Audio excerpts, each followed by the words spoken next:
Hello students, welcome to my YouTube channel brain wave centre.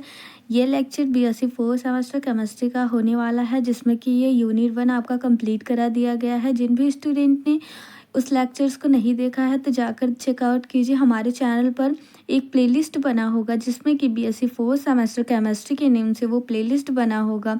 आप लोग checkout ज़रूर से कीजिएगा। वो 100% मोस्ट इम्पॉर्टेंट है आने वाले एग्ज़ाम्स के लिए। जिन भी स्टूडेंट्स बीएससी 4 सेमेस्टर में अभी हैं और उनका आने वाला एग्ज़ाम बीएससी 4 सेमेस्टर का होने वाला है, तो काफ़ी मोस्ट इम्पॉर्टेंट वो प्लेलिस्ट है, उसको आप लोग सेव कर कर रख लीजिएगा और चैनल को सब्सक्राइब ज़रूर से कर लीजिएगा, क्योंकि आने वाला वीडियो भी काफ़ी मोस्ट इम्पॉर्टेंट होने वाला है। अभी से अगर आप सभी तैयारी करेंगे तो अच्छा मार्क्स गेन कर पाएंगे एग्ज़ाम में। सो चलिए चलते हैं। आज हमारा यूनिट 2 स्टार्ट होने वाला है बीएससी 4 सेमेस्टर केमिस्ट्री का। सो अच्छे से पढ़ाई करिए। यूनिट 1 आपका जितना भी कंप्लीट हो चुका है, आई होप आप सभी ने नोट्स तैयार कर लिए होंगे उन सभी हेडिंग्स के, टॉपिक्स के, जो मैंने आप लोगों को उस लेक्चर्स में बताए हैं। सो आज यूनिट 2 स्टार्ट करेंगे हम लोग, काफ़ी अच्छे से देखने वाले हैं। एक स्टूडेंट्स का कमेंट आया था कि दीदी आप थोड़ा बेसिक्स से बताया करिए। सो आज मैं वही प्रयास करूँगी कि थोड़ा आप लोगों को बेसिक से समझाऊँ। सो चलिए स्टूडेंट चलते हैं। जो यूनिट आपका 2 है, सबसे पहले हम लोग हेडिंग डाल लेते हैं कि unit 2। Students, BSc 4 semester chemistry का यूनिट 2 का नेम है एलिमेंट्री। एलिमेंट्री मतलब क्या होता है हिंदी में? प्राथमिक। एलिमेंट्री मतलब क्या होता है? प्राथमिक होता है। तो इस यूनिट का नेम है, यूनिट का सबसे पहला हेडिंग जो है वो है आपका रेडिएशन। तो रेडिएशन क्या होता है स्टूडेंट? सबसे पहले तो उसको हम समझते हैं आज कि रेडिएशन क्या होता है। तो रेडिएशन आपका जो होता है वो एक प्रकार का क्या होता है? इलेक्ट्रोमैग्नेटिक वेव होता है, जिसको कि हिंदी में हम कहते हैं विद्युत चुंबकीय तरंगे होती हैं। क्या होती हैं? विद्युत चुंबकीय तरंगे होती हैं, इलेक्ट्रोमैग्नेटिक वेव। अब देखिए, कोई भी किसी भी रेडिएशन किस टाइप का होता है? एक इलेक्ट्रोमैग्नेटिक वेव के टाइप का होता है, जिसमें कि जो आपका हीट होता है, उस इलेक्ट्रोमैग्नेटिक वेव की हीट जो होती है वो किसमें? एक फॉर्म से अनदर फॉर्म में ट्रांसफॉर्म करती है। तो उसे ही हम क्या कहते हैं? रेडिएशन कहते हैं। जैसे कि कोई भी मान लीजिए ये आपका इलेक्ट्रोमैग्नेटिक क्या है? वेव है, और इसमें क्या होंगी? एनर्जीज होंगी, हीट होंगी है, जिसमें कि आपका जो हीट होगा एक फॉर्म से अदर फॉर्म में क्या करेगा? ट्रांसफॉर्म करेगा। तो उसे ही हम क्या बोलते हैं? रेडिएशन बोलते हैं। सो आप सभी नोट डाउन करिएगा। सबसे पहले तो मैं समझा देती हूँ, देन नोट्स से आप लोगों को बता दूंगी कि कैसे आप लोगों को लिखना है। सो आप लोग आई होप समझ गए होंगे कि हीट किसे कहते हैं, तो रेडिएशन किसे कहते हैं। तो रेडिएशन एक प्रकार का इलेक्ट्रोमैग्नेटिक वेव होता है, जो कि जिसमें कि हीट क्या होता है? एक फॉर्म से दूसरे फॉर्म में कन्वर्ट होता है, उसे ही क्या कहते हैं हम लोग? रेडिएशन कहते हैं। अब आ गया जैसे कि ब्लैक बॉडी रेडिएशन क्या होता है। ओके, तो इसमें देखिए, तो स्टूडेंट्स ब्लैक बॉडी रेडिएशन क्या होता है इसको हम समझते हैं। एक कोई भी बॉडी हो गया जो कि ये क्या होता है? आइडियल होता है। जो कि ये कोई भी बॉडी है जो कि आइडियल होता है, जो कि ये नेचर में क्या होता है? एक्चुअली में वो कंसिस्ट नहीं करता है, इसको हम अज्यूम कर सकते हैं। तो वो बॉडी क्या होता है? जो कि ये सभी प्रकार की, जो जिस भी प्रकार की रेडिएशन उस पर गिर रही हो, वो बॉडी क्या करता है? ऑब्जॉर्व कर लेता है। तो उसे ही हम क्या कहते हैं? उस प्रकार की बॉडी को हम क्या कहते हैं? ब्लैक बॉडी कहते हैं। तो समझिए, जैसे मान लीजिए कोई भी, एक मिनट, हाँ जी, तो कोई भी मान लीजिए, कोई भी, ये क्या है आपका? कोई भी बॉडी है जिस पे आपकी कई प्रकार की रेडिएशन क्या हो रही हैं? इस पे फॉल कर रही हैं, यानी कि अनेक प्रकार की वेवलेंथ के, डिफरेंट वेवलेंथ के इस पे रेडिएशन क्या कर रहे हैं? गिर रहे हैं। अलग अलग वेवलेंथ जिसका हो, अलग अलग टेम्परेचर हो, अलग एनर्जीज हो, अलग हीट हो, सभी प्रकार की वेवलेंथ, यानी कि ये जो होगा ये इक्वल वेवलेंथ का नहीं होगा। इस पे क्या होंगी, अलग अलग प्रकार की वेवलेंथ इक्वल भी हो सकती हैं। तो अलग अलग प्रकार की वेवलेंथ जब इस पे फॉल करेगी तो ये क्या करेगा, उन रेडिएशंस को, जो रेडिएशन इस पे गिर रही हैं उनको क्या कर लेगा, ऑब्जॉर्ब कर लेगा। ये बॉडी क्या करेगा, ऑब्जॉर्ब कर लेगा इन सभी रेडिएशन को। तो जब कोई बॉडी आल रेडिएशन को, जब उसके क्या हो, डिफरेंट वेवलेंथ हो, डिफरेंट टेम्परेचर हो एंड डिफरेंट फ्रिक्वेंसी हो, तो उसको अगर ऑब्जॉर्ब कर लेता है कोई बॉडी, तो उस बॉडी को हम क्या कहते हैं कि ये क्या है, एक ब्लैक बॉडी है। ओके, कोई भी एंगल हो सकता है, किसी भी एंगल में आ सकता है, कोई कंडीशन या बाउंडेशन नहीं है कि हाँ ये इसी तरीके से आएगा, यानी कि इसकी फ्रीक्वेंसी सेम होगी तभी क्या करेगा, ये ऑब्जॉर्ब करेगा, नहीं, ऐसा कुछ नहीं है। अलग अलग वेवलेंथ, अलग अलग फ्रीक्वेंसी की, अलग अलग टेम्परेचर की, अलग अलग एंगल से आए तो उन सभी वेवलेंथ को क्या करता है, वो क्या करता है, ऑब्जॉर्ब कर लेता है। उन सभी ये रेडिएशंस को क्या कर लेता है, ये बॉडी ऑब्जॉर्ब कर लेता है, उसे ही हम क्या बोलते हैं, ब्लैक बॉडी बोलते हैं। तो ब्लैक बॉडी, देखिए अब इसी प्रोसेस को क्या बोलते हैं, ब्लैक बॉडी रेडिएशन बोलते हैं, क्योंकि ये जो रेडिएशन आ रही है वो किसी भी एक बॉडी के द्वारा ऑब्जॉर्व कर ली जा रही है, जिसको हम क्या बोलते थे, ब्लैक बॉडी।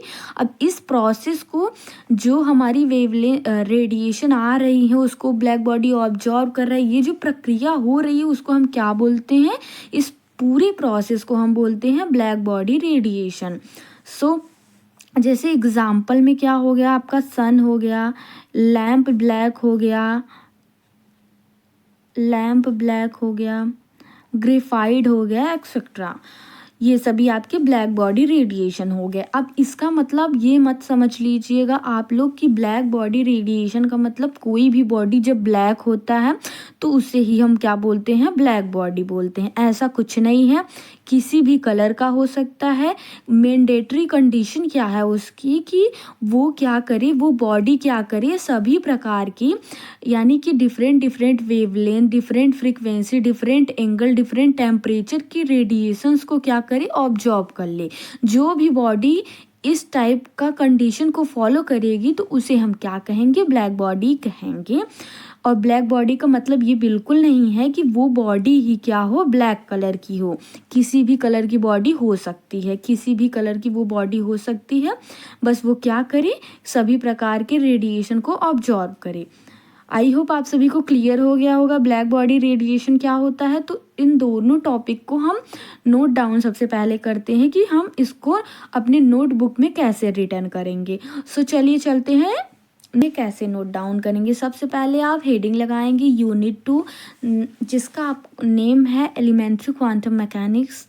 एंड एलिमेंट्री का मतलब क्या होता है, प्राथमिक होता है, जैसा कि आप सभी को मैंने बताया। सबसे पहला आपका हेडिंग जो है वो रेडिएशन है।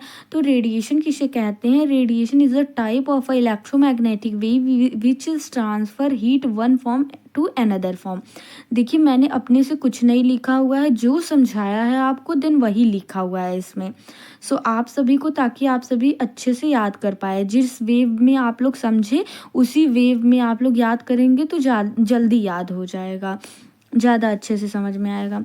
सो क्या कहता है ये रेडिएशन, कि कोई भी रेडिएशन एक इलेक्ट्रोमैग्नेटिक वेव, जिसको कि हिंदी में हम क्या कहते हैं, विद्युत चुंबकीय तरंग, विच इज ट्रांसफर, जो कि ये ट्रांसफर करता है हीट को एक फॉर्म से अनदर फॉर्म में, उसे ही क्या कहते हैं, रेडिएशन कहते हैं। और ब्लैक बॉडी, अब देखिए रेडिएशन की डेफिनेशन तो एग्जाम में नहीं पूछी जाती है, बस ब्लैक बॉडी ये रेडिएशन पूछ लिया जाता है। तो सबसे पहले हम ब्लैक बॉडी रेडिएशन देखते हैं। तो ब्लैक बॉडी रेडिएशन, और ब्लैक बॉडी ये इज एन आइडियल बॉडी। एक ब्लैक बॉडी क्या होती है, एक आइडियल बॉडी होती है। It can't exist in nature, जो कि नेचर में एग्जिस्ट नहीं कर सकती। देखिए अब कोई भी प्रकृति में कोई भी आइडियल बॉडी एग्जिस्ट ही नहीं कर सकती, उसमें कुछ ना कुछ तो ज़रूर मिला होगा। आइडियल बॉडी कोई नहीं हो सकता, 100% आइडियल कोई नहीं हो सकता। Okay, so a body which absorb radiations falling on it एक बॉडी है विच इज़ ऑब्जॉर्ब रेडिएशन, जो कि ये रेडिएशन को ऑब्जॉर्व करती है, फॉलिंग ऑन इट, जब उस पर किसी बॉडी पर क्या पड़ता है, रेडिएशन पड़ता है, तो उसको क्या कर लेती है, ऑब्जॉर्ब कर लेती है। इट ऑल वेवलेंथ, सभी ये प्रकार की वेवलेंथ की। इट एनी टेम्परेचर, किसी भी एनी टेम्परेचर पर। इट एनी एंगल, और कोई भी एंगल, किसी भी एंगल पर। Is called is a black body, जैसा कि मैंने आपको समझाया वैसा ही मैंने आपको लिखवाया है, ताकि आप लोगों को समझ में भी आ सके और जल्दी से याद भी हो जाए। सो उसे ही हम क्या कहते हैं, ब्लैक बॉडी कहते हैं। This process is called black body radiation. Then इसी प्रोसेस को हम लोग क्या कहते हैं, ब्लैक बॉडी रेडिएशन कहते हैं। एग्जाम्पल्स देखिए आप लोग, sun, lamp, black, graphite and isotherm, ये सभी क्या होते हैं, आपके ब्लैक बॉडी रेडिएशन के बॉडी होते हैं, यानी ये सभी आपके क्या होते हैं, ब्लैक बॉडी होते हैं, जिसमें कि ये प्रोसेस आपका होता है, ब्लैक बॉडी रेडिएशन का प्रोसेस इसमें होता है।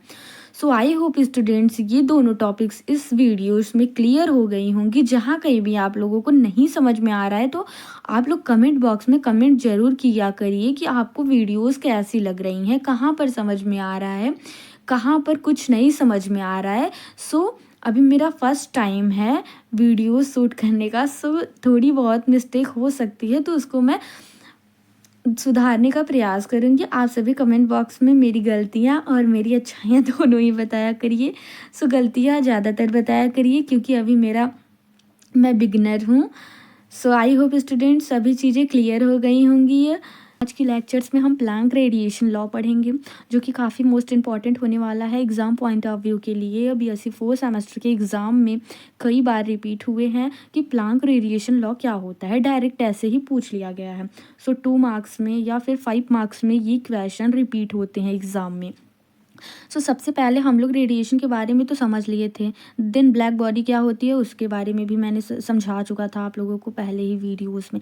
सो आज हम प्लैंक रेडिएशन लॉ क्या होता है उसके बारे में समझेंगे। तो सबसे पहले जानते हैं कि प्लैंक ने क्या कहा था, 2 अजम्पशंस दिए थे, क्या बहुत सारे अजम्पशंस दिए थे, जिसमें कि आपका जो रेडिएशन के अकॉर्डिंग था वो क्या था। सबसे पहले प्लैंक ने क्या कहा था, प्लैंक ने कहा था कि पहली बात प्लैंक ने कहा था कि जो भी आपके और किसी भी ब्लैक बॉडी के ऑक्सीलेटर जो होते हैं, किसी भी ऑक्सीलेटर की एनर्जी जो होती है वो किस पे डिपेंड करती है, फ्रीक्वेंसी पर डिपेंड करती है।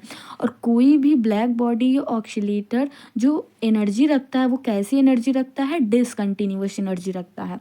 क्या कहा था प्लैंक ने, किसी भी ब्लैक बॉडी या ऑक्सीलेटर की एनर्जी जो होती है वो डिसकंटिन्यूअस के रूप में होती है, यानी कि वो डिस्क्रीट अमाउंट ऑफ एनर्जी ये कंटेन करते हैं।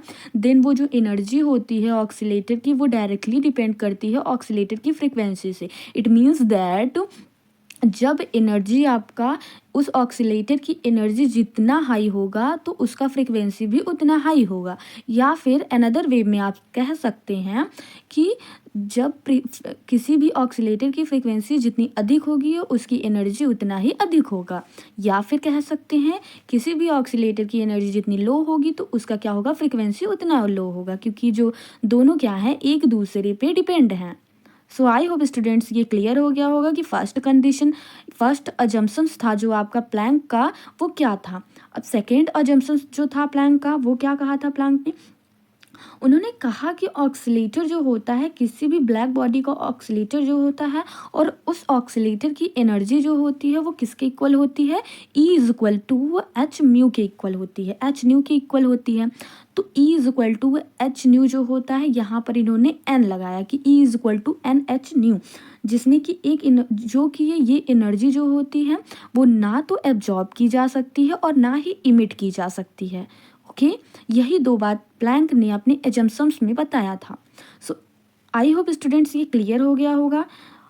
एक इन्होंने फॉर्मूला भी दिया था जिसका है E lambda is equal to 8 pi H C upon lambda to the power 5 into 1 upon E to the power H C upon K T lambda -1। ये क्या दिया था, इन्होंने अपना एक फॉर्मूला दिया था। सो स्टूडेंट्स, प्लैंक ने क्या कहा था, दो बातें कही थी, अपने दो अजम्पशंस दिए थे। फर्स्ट अजम्पशन इनका था कि कोई भी ब्लैक बॉडी के ऑक्सीलेटर एनर्जीज को डिस्क्रीट टाइप में कंटेन करते हैं, देन वो एनर्जी या फ्रिक्वेंसी के डायरेक्टली डिपेंड करती है। और वो एनर्जी, सेकेंड क्या कहा था कि जो ऑक्सीलेटर की एनर्जी होती है वो E = एच न्यू के फॉर्म में होती है, और वो एनर्जी ना तो किसी ये बॉडी के द्वारा ऑब्जॉर्व की जा सकती है और ना ही इमिट की जा सकती है। इन्होंने एक अपना फॉर्मूला दिया था ई लैम्डा के रूप में। सो स्टूडेंट्स, इसको कैसे नोट डाउन करते हैं हम लोग, नोट्स के रूप में कैसे लिखते हैं उसको हम लोग देख लेते हैं। बाकी कुछ नहीं मैंने अलग से लिखाया हुआ है, जो स्टूडेंट्स मैंने आपको अभी समझाया हुआ है बस वही मैंने यहाँ पर नोट डाउन किया हुआ है। सो देखिए नोट्स में आप लोग कैसे लिखते हैं।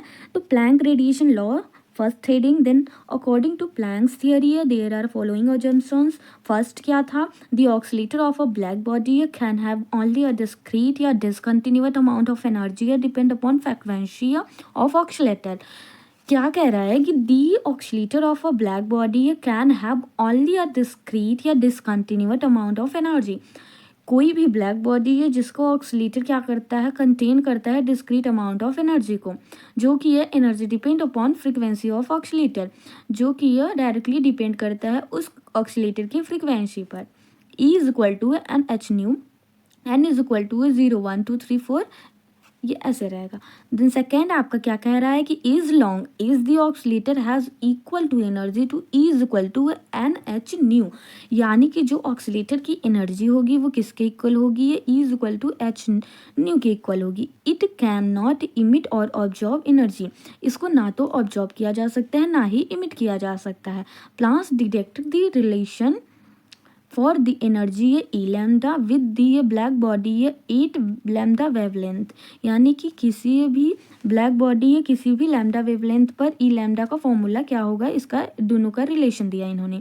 तो देखिए E lambda = 8 pi H C upon lambda to the power 5 into 1 upon E to the power H C upon K T lambda -1। ये -1 आपका इसके पावर में E टू दी पावर में नहीं होगा, ये इधर होगा। Okay, where h = a Planck constant, c = velocity of light, lambda = wavelength of radiation, k = Boltzmann constant and t = absolute temperature। ये आपका कंप्लीट हुआ Planck radiation law. I hope आप सभी को अच्छे से समझ में आ गया होगा।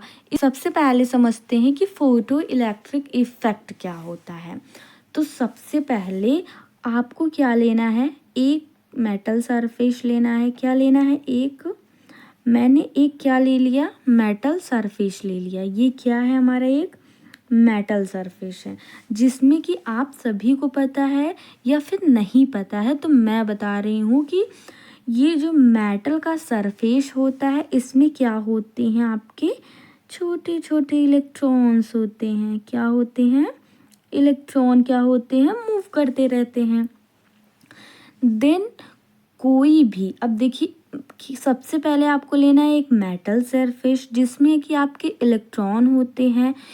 कोई भी एक लाइट बीम सर्टेन फ्रीक्वेंसी की या फिर सर्टेन वेवलेंथ की, तो आप कह सकते हैं कोई भी एक सर्टेन फ्रीक्वेंसी की लाइट बीम, यहाँ से मैंने सोर्स ऑफ द लाइट ले लिया कि यहाँ क्या है, कोई भी लाइट का सोर्स है जो कि इंसिडेंट होगा इस मेटल सरफेस पे। तो यहाँ से आपकी लाइट क्या हो रही है, आ रही है। तो क्या हो गया, ये सोर्स ऑफ द लाइट। सो यहाँ पर कैसी ये लाइट, यहाँ पर कैसी रेडिएशन इस पे फॉल कर रही है, एक सर्टेन वेवलेंथ या एक सर्टेन फ्रीक्वेंसी की लाइट बीम है जो कि ये इस पे क्या कर रही है, फॉल कर रही है। क्या किया मैंने, एक मेटल सरफेस ले लिया जिसमें कि इलेक्ट्रॉन्स आपके मूव करते रहते हैं। देन एक लाइट सोर्स ले लिया और वो लाइट कैसी है, कोई भी एक सर्टेन फ्रीक्वेंसी की लाइट जब किसी भी मेटल सरफेस पर गिरती है या फॉल करती है तो उसमें क्या होता है, इलेक्ट्रॉन क्या हो जाते हैं, इजेक्ट हो जाते हैं। इलेक्ट्रॉन क्या हो जाता है, इलेक्ट्रॉन बाहर निकल जाता है।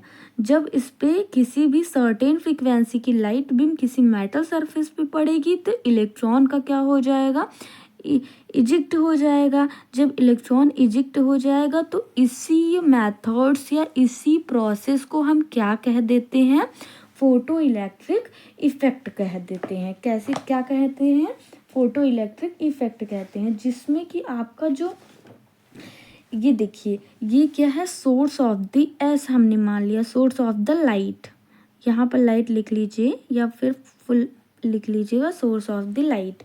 देन यहाँ पर आप लोग लिख सकते हैं दिस इज द इलेक्ट्रॉन। और इस इलेक्ट्रॉन, ये इलेक्ट्रॉन मैंने यहाँ पर जगह नहीं है तो इसीलिए मैंने इधर लिख दे रही हूँ मैं। तो ये इलेक्ट्रॉन जो होगा इसके पास क्या क्या होगी, ये कैसा होगा, काइनेटिक एनर्जी होगा इसके पास। जब इस इलेक्ट्रॉन के पास काइनेटिक एनर्जी है तभी तो ये मूव कर कर यहाँ पर आया, यानी कि मेटल सरफेस से बाहर हो गया। तो इसके पास क्या होगी, काइनेटिक एनर्जी ऑफ इलेक्ट्रॉन। ये आप लोग लिखिएगा। देन ये जो रेडिएशन आपका फॉल कर रहा है यानी कोई भी लाइट, तो इसकी एनर्जी कैसी होगी, ये एच न्यू होगी। ये क्या है, आपका लाइट है। देन ये जो लाइट आपका आ रहा है, रेडिएशन लाइट की आ रही है, वो उसकी energy is equal to H nu होगी। ये इलेक्ट्रॉन, जो मेटल्स में इलेक्ट्रॉन है वो कैसे रखते हैं, काइनेटिक एनर्जी रखते हैं। देन आप लोगों को आई होप समझ में आ गया होगा। एक बार रिकॉल कराती हूँ, किसी भी सर्टेन फ्रीक्वेंसी की लाइट बीम किसी मेटल सरफेस पर पड़ती है तो वहाँ से इलेक्ट्रॉन का इजेक्शन हो जाता है या इलेक्ट्रॉन इजेक्ट हो जाते हैं। तो उसी प्रोसेस को हम लोग क्या कहते हैं, फोटो इलेक्ट्रिक इफेक्ट कहते हैं। और ये जो इलेक्ट्रॉन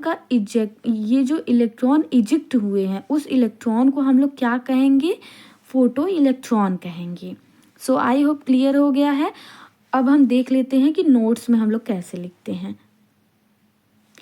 तो स्टूडेंट्स देखते हैं नोट डाउन, यानी कि नोट्स में नोट्स आप कैसे लिखते हैं वो देखते हैं। तो फोटो इलेक्ट्रिक इफेक्ट, सबसे पहले हम हेडिंग डालेंगे, दिन लिखेंगे when a light beam a certain frequency falling on metal surface। जब कोई लाइट बीम एक सर्टेन फ्रीक्वेंसी की किसी मेटल सरफेस पर गिरती है, देन तब electron were ejected, electron eject हो जाता है यानी कि बाहर निकल जाता है। दिस फिनोमिना इज कॉल्ड, इस प्रोसेस या इस फिनोमिना या इस क्रिया विधि को called is photo electric effect. क्या कहते हैं, फोटो इलेक्ट्रिक इफेक्ट कहते हैं। And these electron are known as a photo electrons. और इस इलेक्ट्रॉन को क्या हम लोग कहते हैं, फोटो इलेक्ट्रॉन कहते हैं। ये फिगर जैसे मैंने अभी बनवाया था आप लोगों को, सेम वैसे आपको एग्ज़ाम में बना कर आना है और अपने फेयर नोट्स में भी लिख लेना है। तो यहाँ से देखिए ये आपका मेटल सरफेस हो गया। देन इसमें इलेक्ट्रॉन्स मूव करते रहते हैं। जब यहाँ पर एक लाइट बीम सर्टेन फ्रीक्वेंसी की इस पे फॉल करेगी किसी भी मेटल सरफेस पे, तो इलेक्ट्रॉन क्या हो जाएगा, एग्जिट हो जाएगा। देन यहाँ पर ये इलेक्ट्रॉन कैसा है, काइनेटिक एनर्जी ऑफ इलेक्ट्रॉन है, जिसकी ये वैल्यूज़ क्या होती हैं, काइनेटिक एनर्जी क्या होती है, हाफ mv² होती है। देन ये जो आपकी लाइट, जो रेडिएशन लाइट की पड़ रही है मेटल सरफेस पे, वो उसकी एनर्जी क्या हो जाएगी, is equal to H nu हो जाएगी। सो ये इसी सभी प्रोसेस को क्या कहते हैं हम लोग, फोटो इलेक्ट्रिक इफेक्ट कहते हैं। आई होप स्टूडेंट्स क्लियर हो गया होगा। वीडियो पसंद आया है। आज की टॉपिक है आपके बोहर्स एटॉमिक मॉडल। बोहर्स ने अपने एटॉमिक मॉडल में क्या क्या बताया था उनको हम जानेंगे। आप लोगों ने पहले भी पढ़ा होगा कि बोहर्स एटॉमिक मॉडल क्या होता है, लेकिन आपके बीएससी 4 सेमेस्टर के केमिस्ट्री में बोहर्स एटॉमिक मॉडल है तो पढ़ाना होगा आप लोगों को। तो देखिए सबसे पहले तो आप सभी को पता ही होगा, इसमें जो लिखा है वो मत ध्यान दीजिए, जो मेरी बातों को सुनेगा वो अच्छे से समझ पाएगा कि बोहर्स ने अपने एटॉमिक मॉडल में क्या क्या कहा था। बोहर्स का पूरा नाम क्या था, नील्स बोहर। सबसे पहले जान लेते हैं, ध्यान से आप लोग सुनिएगा। बोहर्स का पूरा नाम नील्स बोहर था। नील्स बोहर्स ने जो अपना एटॉमिक मॉडल दिया उसमें 4-5 बातें बताई थी। सबसे पहली बात बताई थी उन्होंने, जो इलेक्ट्रॉन होते हैं वो न्यूक्लियस के चारों ओर वृत्ताकार पथ पर क्या करते हैं, चक्कर लगाते हैं। पहली बात उन्होंने कही। दूसरी बात ये कही थी कि चलिए अच्छा ठीक है, लेकिन उन्होंने देखा कि ऐसे बहुत सारे ऑर्बिट्स यानी कक्षाएं हो गई जो कि ये न्यूक्लियस के चारों ओर थी। तब उन्होंने दूसरी बात कहा कि जो इलेक्ट्रॉन होगा केवल उन्हीं कक्षाओं में गति करेगा, यानी कि वृत्ताकार पथ पर चक्कर लगाएगा जिस ऑर्बिट की जो एंगुलर मोमेंटम होगी ये वो h/2 के इंटीग्रल मल्टीपल होगी ये। दूसरी बात उन्होंने कहा। तीसरी बात उन्होंने कहा कि प्रत्येक जो ऑर्बिट होते हैं उनके पास क्या होती है, एक फिक्स्ड एनर्जी होती है, उनके पास फिक्स्ड एनर्जी होती है। जब ऑर्बिट के पास में कोई भी ऑर्बिट के पास में फिक्स्ड एनर्जी होगी तो उसमें जो इलेक्ट्रॉन रिवॉल्व करेंगे वो इलेक्ट्रॉन कैसे हो जाएंगे, वो इलेक्ट्रॉन स्टेबल या स्टेशनरी हो जाएंगे, यानी कि वो इलेक्ट्रॉन स्थिर हो जाएंगे। जब किसी भी फिक्स्ड ऑर्बिट के अंदर वो ऑर्बिट यानी कि कक्ष में चक्कर लगाएंगे तो वो इलेक्ट्रॉन भी कैसे हो जाएंगे, स्थिर हो जाएंगे। फिर उन्होंने कहा कि जब कोई भी इलेक्ट्रॉन क्या करता है, रिवॉल्व करता है किसी पर्टिकुलर ऑर्बिटल में, तो ना तो वो एनर्जी को गेन करेगा और ना ही एनर्जी को क्या करेगा, इमिट करेगा। यानी कि जब किसी भी ऑर्बिट की एनर्जी क्या होती है, फिक्स्ड होती है, तो ना ही वो एनर्जी को ले सकेगा ना ही एनर्जी को दे सकेगा। उन्होंने ये बात कही। फिर उन्होंने कहा कि ये जो इलेक्ट्रॉन होते हैं वो हमेशा किस ऑर्बिट में रिवॉल्व करते हैं, हमेशा लो एनर्जी यानी कि जो मिनिमम एनर्जी रखता हो ऑर्बिट उसमें रिवॉल्व करते हैं सबसे पहले। तो उस ऑर्बिट को हम लोग कैसा ऑर्बिट कहते हैं, ग्राउंड स्टेट कहते हैं। उस एनर्जी लेवल को हम लोग कैसा एनर्जी लेवल कहते हैं, ग्राउंड स्टेट एनर्जी लेवल कहते हैं। बस यही 4-5 बातें ये बोहर्स ने बताई थी अपने एटॉमिक मॉडल में, जिसको कि नोट्स के रूप में कैसे लिखना है वो देख लेते हैं। आई होप जो अभी मैंने समझाया वो आप लोगों को क्लियर हो गया होगा। सो चलिए चलते हैं नोट्स की ओर। सबसे पहले देखिए, कुछ नहीं, जो मैंने बोला वही सब है। तो देखिए, अकॉर्डिंग टू नील्स बोहर्स का पूरा नेम क्या था, नील्स बोर था। तो according to Niels Bohr there are following postulates. First क्या था, electron are revolving in closed circular orbit around the nucleus of any atom. किसी भी एटम में जो न्यूक्लियस के अराउंड सर्कुलर पाथ होता है उसमें क्या होते हैं, इलेक्ट्रॉन चक्कर लगाते हैं। ओके। सेकेंड क्या बोला था, there are many circular orbit around the nucleus of any atom. किसी भी एटम के न्यूक्लियस के चारों तरफ क्या होते हैं, सर्कुलर ऑर्बिट्स होते हैं बहुत सारे। बट इलेक्ट्रॉन केवल उसी ऑर्बिट में रिवॉल्व करेगा जिसका whose angular momentum is integral multiple of h/2 जिसका एंगुलर मोमेंटम का इंटीग्रल मल्टीपल h/2 के इक्वल हो। सो देखिए, if m be the mass, m क्या हो गया आपका, मास हो गया, ऑफ इलेक्ट्रॉन, किसका, इलेक्ट्रॉन का, and r be the radius of electron and v be the velocity of electron, then तब उन्होंने एक फॉर्मूला क्या दिया एंगुलर मोमेंटम का, mvr is equal to nh/2 तो वेयर जहाँ पर आपका n क्या हो जाएगा, प्रिंसिपल क्वांटम नंबर हो जाएगा, h क्या हो जाएगा, प्लांक कांस्टेंट हो जाएगा, जिसकी वैल्यू आपकी 6.6 × 10⁻⁻34 होती है। सो यहाँ से देखिए, जो आपका थर्ड इन्होंने क्या कहा था कि every orbit have fixed energy. प्रत्येक ऑर्बिट के पास में क्या होती है, एक निर्धारित एनर्जी होती है, level, and in these orbits the energy of revolving electron remains stable and stationary, so these orbit are called is stationary orbit. तो इसमें जो इलेक्ट्रॉन रिवॉल्व करेंगे तो उनकी जो वो कैसे हो जाएंगे, इलेक्ट्रॉन वो स्टेबल हो जाएंगे। और स्टेबल इलेक्ट्रॉन को, और इस स्टेबल इलेक्ट्रॉन जिस ऑर्बिटल में रिवॉल्व कर रहा है वो भी ऑर्बिटल कैसा हो जाएगा, उस ऑर्बिटल को हम लोग क्या कह सकते हैं, स्टेशनरी ऑर्बिटल कह सकते हैं, ऑर्बिट्स कह सकते हैं। फोर्थ इन्होंने बताया कि वाइल इलेक्ट्रॉन, जबकि revolving in a particular orbit and electron, जबकि ये कोई भी इलेक्ट्रॉन किसी पर्टिकुलर ऑर्बिट में रिवॉल्व करता हो, नाइदर गेन एनर्जी है नॉर इमिट एनर्जी, ना तो वो एनर्जी को ले सकता है ना ही एनर्जी को दे सकता है, यानी ना तो इमिट कर सकता है एनर्जी को ना ही गेन कर सकता है। फिफ्थ इन्होंने कहा कि electron are always revolving in those orbit. Electron हमेशा उन ऑर्बिट में रिवॉल्व करते हैं हुज एनर्जी, जिसकी एनर्जी लेवल आर मिनिमम, जिसकी एनर्जी लेवल कैसा होता है, मिनिमम होता है। This state is known as a ground state of atom, और इस स्टेट को क्या कहते हैं, ग्राउंड स्टेट कहते हैं, किसका, एटम का। तो यही था आपका बोहर्स एटॉमिक मॉडल था, जो कि आप लोगों को क्लियर हो गया होगा। और ये 5 मार्क्स में पूछा जाता है एग्ज़ाम में, काफ़ी मोस्ट इम्पॉर्टेंट है। इस वीडियो में हम बोहर्स एटॉमिक मॉडल जो था हाइड्रोजन एटम के लिए, उस पे हम चर्चा करेंगे। देन सबसे पहले हम जान लेते हैं कि ये बोहर्स एटॉमिक मॉडल क्यों आया था। तो बोहर्स एटॉमिक मॉडल क्यों आया था, सबसे पहले उसका रीज़न जानते हैं। रदरफोर्ड ने कहा कि जो इलेक्ट्रॉन होते हैं वो न्यूक्लियस के अराउंड सर्कुलर पाथ में क्या करते हैं, मोशन करते हैं या रिवॉल्व करते हैं। तो क्लासिकल जो हमारी क्लासिकल फिजिक्स है वो क्या कहती है कि चलिए भैया अच्छा ठीक है, आपने बताया कि जो इलेक्ट्रॉन्स होते हैं वो न्यूक्लियस के अराउंड सर्कुलर पाथ में क्या करते हैं, रिवॉल्व करते हैं, ये बताया था रदरफोर्ड ने। तो क्लासिकल जो फिजिक्स थी आपकी वो तो कही चलो ठीक है। तो क्लासिकल फिजिक्स के अनुसार ये क्या था कि जब कोई भी इलेक्ट्रॉन जो होता है वो रिवॉल्व करता है किसी भी सर्कुलर ऑर्बिट में, तो उसके जो चार्ज होते हैं वो क्या करते हैं, कंटिन्यूसली लूज होते जाते हैं। उनकी जो चार्ज इलेक्ट्रॉन चार्ज एनर्जी जो होती है वो कंटिन्यूस लूज होती जाती है, जिसके कारण जो इलेक्ट्रॉन होते हैं वो क्या करते हैं, नाभिक में गिर जाएंगे।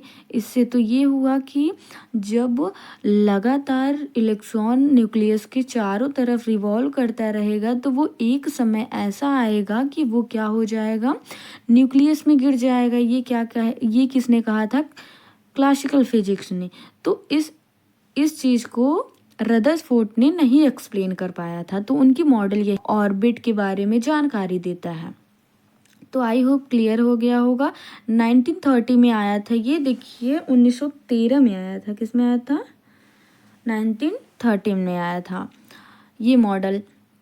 सेकंड क्या है आपका, बोहर्स का पोस्टुलेट्स क्या था। कल के लेक्चर्स मैंने सभी पोस्टुलेट्स क्लियर करा दिया हुआ था डिटेल एक्सप्लेनेशन के साथ। जिन भी स्टूडेंट ने नहीं देखा तो जाकर चेकआउट कीजिए।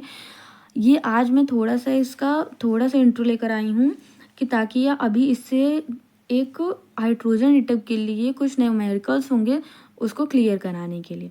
तो हाइट जो होता है, पहले तो इन्होंने सबसे पहले क्या बताया था, फिक्स्ड सर्कुलर ऑर्बिट के बारे में बताया था कि जब कोई इलेक्ट्रॉन रिवॉल्व करता है तो उस ऑर्बिट में रिवॉल्व करता है जिसकी ये क्या होती है, एनर्जी ये क्या होती है, फिक्स्ड होती है। उसे हम क्या कहते हैं, इस फिक्स्ड सर्कुलर ऑर्बिट को हम स्टेशनरी ऑर्बिट भी कह सकते हैं।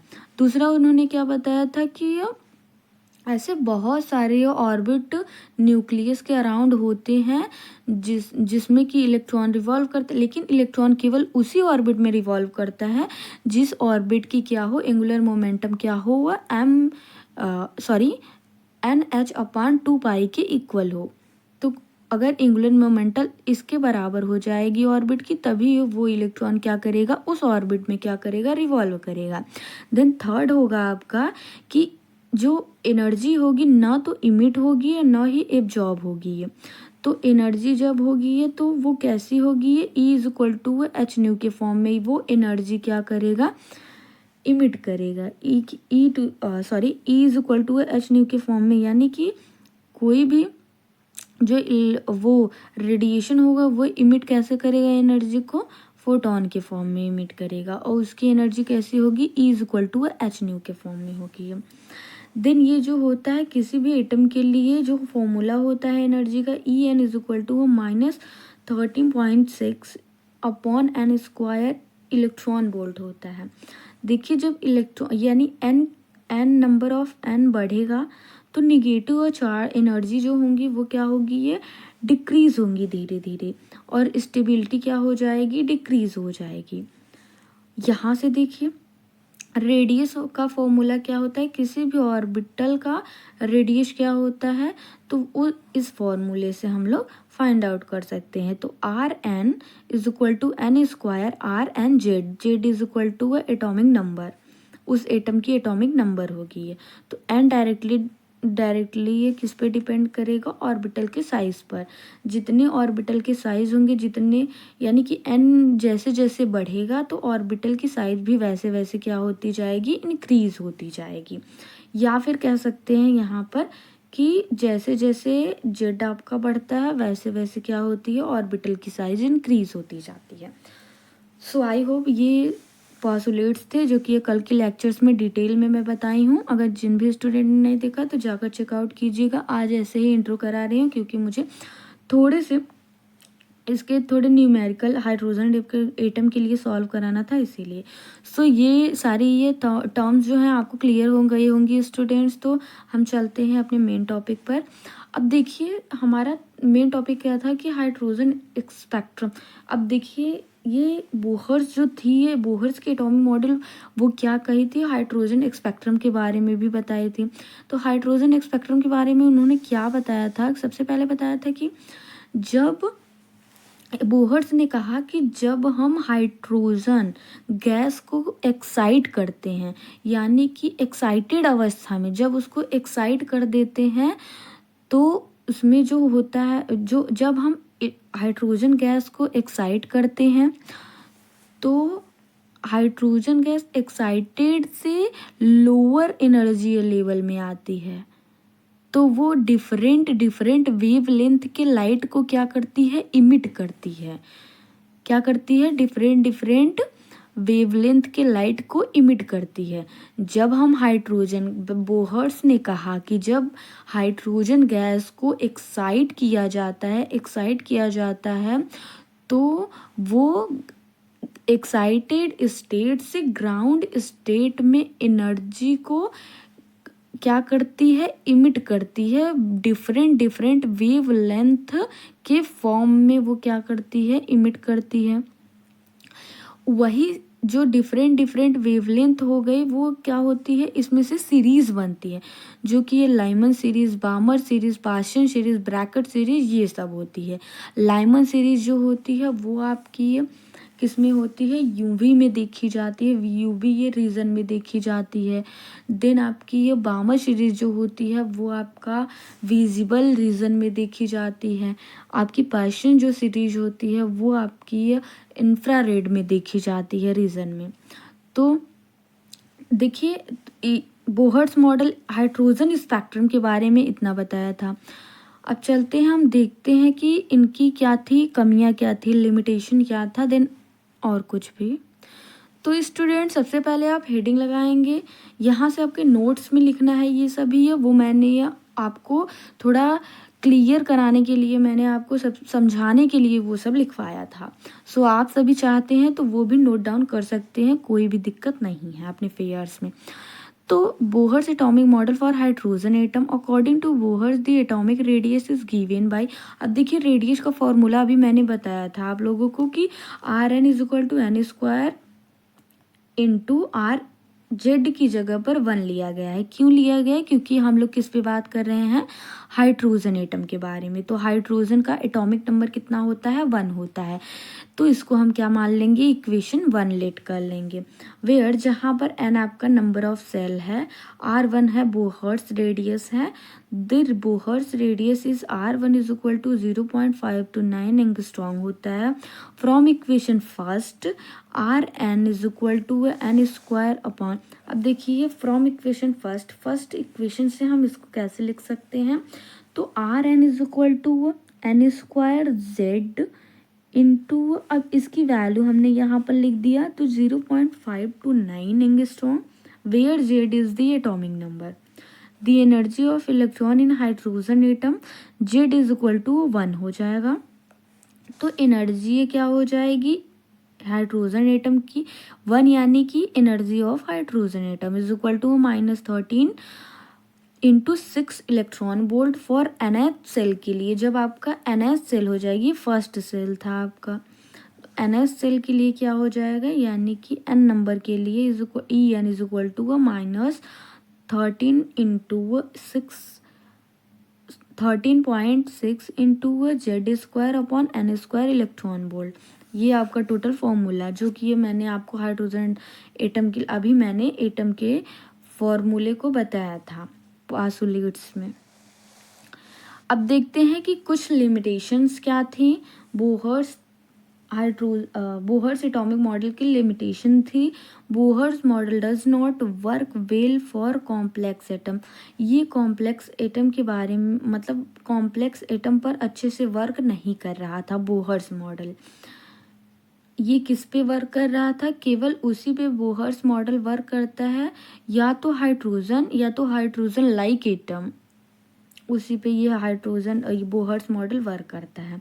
सेकेंड जो था लिमिटेशन, वो it could not explain why some spectral line are more intense than other, यानी कि ये एक्सप्लेन नहीं कर पाया कि स्पेक्ट्रल लाइन जो होती है वो किसी अदर के फॉर्म में ज़्यादा इंटेंस क्यों होती है। थर्ड इन्होंने बताया कि कंट्रोडिक्ट ऑफ हाइगेंस अनसर्टेनिटी प्रिंसिपल, और ये अनसर्टेनिटी प्रिंसिपल को फॉलो नहीं करता है। हाइड्रोजन एटॉमिक मॉडल जो है, बोहर्स एटॉमिक मॉडल जो है वो जो है हाइगेंस अनसर्टेनिटी प्रिंसिपल को क्या करता है, फॉलो नहीं करता है। तो ये कुछ लिमिटेशन थी आपकी Bohr's atomic model for H atom के लिए। ये आपका कंप्लीट होता है। आई होप आप सभी को समझ में आ गया होगा सभी चीज़ें। जिन बेस्ड क्या होता है, तो कॉम्पटन इफेक्ट क्या होता है, तो सबसे पहले देख लेते हैं। कोई भी यहाँ पर कोई भी क्या हो गया, कोई भी सरफेस हो गया जिसमें क्या है, इलेक्ट्रॉन आपके क्या है, लूजली बाउंडेड हैं, जिसमें कि इलेक्ट्रॉन या तो फ्री हैं और या तो कैसे हैं, लूजली बाउंडेड हैं। कि इलेक्ट्रॉन्स आपके क्या हैं, या तो लूजली बाउंडेड हैं या फिर फ्री इलेक्ट्रॉन्स हैं इसमें। तो जब कोई भी रेडिएशन आपकी ये एक सर्टेन यानी एक हाई फ्रिक्वेंसी की रेडिएशन क्या होगी, ये फॉल करेगी ये किसी फ्री या लूजली बाउंडेड इलेक्ट्रॉन सरफेस पे, तो वो जो रेडिएशन होगी वो क्या हो जाएगी, स्कैटर्ड हो जाएगी। वो रेडिएशन क्या हो जाएगी, स्कैटर्ड हो जाएगी, जिसकी वेवलेंथ क्या हो जाएगी, इंक्रीज हो जाएगी। तो यहाँ जो वेवलेंथ थी ये क्या थी, कम थी, और इसकी वेवलेंथ क्या हो जाएगी, हाई हो जाएगी। इसमें क्या हो जाएगी, जो आपकी है म्यू, इसकी फ्रीक्वेंसी क्या होती है, इंसिडेंट फ्रीक्वेंसी ये लो होती है, एंड जो आपका वेवलेंथ होता है वो क्या होता है, हाई होता है। तो इसमें फ्रीक्वेंसी जो होती है हमारी वो इन्वर्सली प्रोपोर्शनल होती है किसकी, वेवलेंथ की। तो इसी ये प्रोसेस को हम क्या कहते हैं, कॉम्पटन इफेक्ट। कॉम्पटन इफेक्ट किसे कहते हैं, कि जब कोई हाई फ्रीक्वेंसी या रेडिएशन जैसे कि एक्सरे या गामा रे किसी फ्री या लूजली बाउंडेड इलेक्ट्रॉन पर फॉल करती है तो स्कैटर्ड रेडिएशन की वेवलेंथ इंक्रीज हो जाती है। इस फिनोमिना को हम लोग क्या कहते हैं, कॉम्पटन इफेक्ट कहते हैं। इसमें देखिए एक की पॉइंट है जिसमें कि आपका जो फ्रिक्वेंसी होता है वो डिक्रीज होती है, वेवलेंथ क्या होता है, इंक्रीज होता है। दैट मीन्स दिस, यानी कि ये जो फ्रिक्वेंसी होती है वो क्या है, डायरेक्टली इन्वर्सली प्रोपोर्शनल है वेवलेंथ के।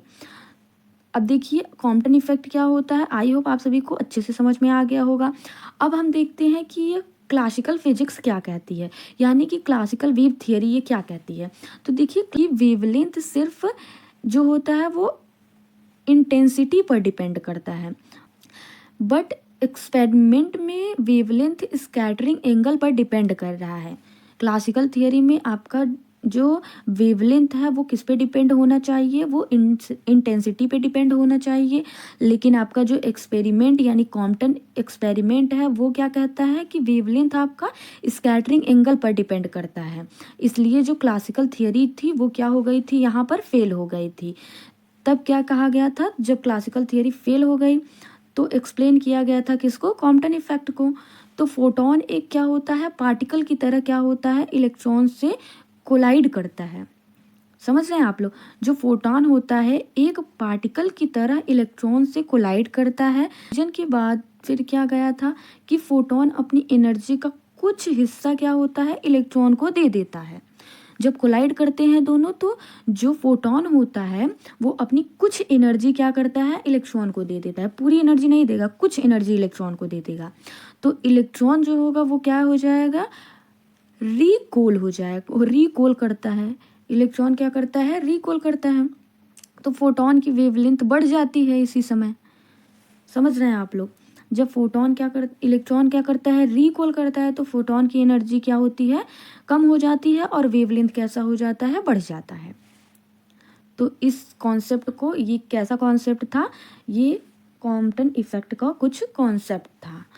अब हम लोग थोड़ा नोट्स की ओर चलते हैं कि नोट्स में आप लोग सब कैसे लिखेंगे। आई होप जितना बातें मैंने आप लोगों को अभी बताई हैं सारी बातें क्लियर हो गई होंगी। तो नोट्स में आप लोग नोट डाउन कैसे करेंगे वो चलिए देखते हैं। तो देखिए student, Compton effect this experiment is perform by author H Compton.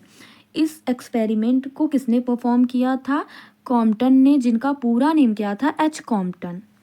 When monochromatic light, जब कोई भी मोनोक्रोमैटिक लाइट लाइक इस एक्स रे और gamma ray ETC are allowed to incident on the substance, यानी कि जब कोई मोनोक्रोमैटिक लाइट जैसे कि एक्स रे या गामा रे किसी या सरफेस पे इंसिडेंट होती हैं ऑफ लो एटॉमिक वेट के साथ में इंसिडेंट होती है, जैसे कि कार्बन या other lighter atom, the scattered X ray और gamma ray have wavelength larger than the of incident ray, यानी कि देखिए, जब कोई मोनोक्रोमैटिक लाइट किसी सरफेस पर इंसिडेंट होती है लो एटॉमिक वेट के साथ में, तो एक्स रे और गामा रे क्या हो जाता है? स्कैटर्ड हो जाता है, जिसकी वेवलेंथ इंसिडेंट रेडिएशन की अपेक्षा ज़्यादा होती है। द स्कैटर्ड रे have low frequency that is lower energy, यानी कि जो स्कैटर्ड रे की क्या होती है? फ्रीक्वेंसी होती है, वो कैसी होती है? लो होती है, तो उसकी एनर्जी भी कैसी होगी? लो होगी।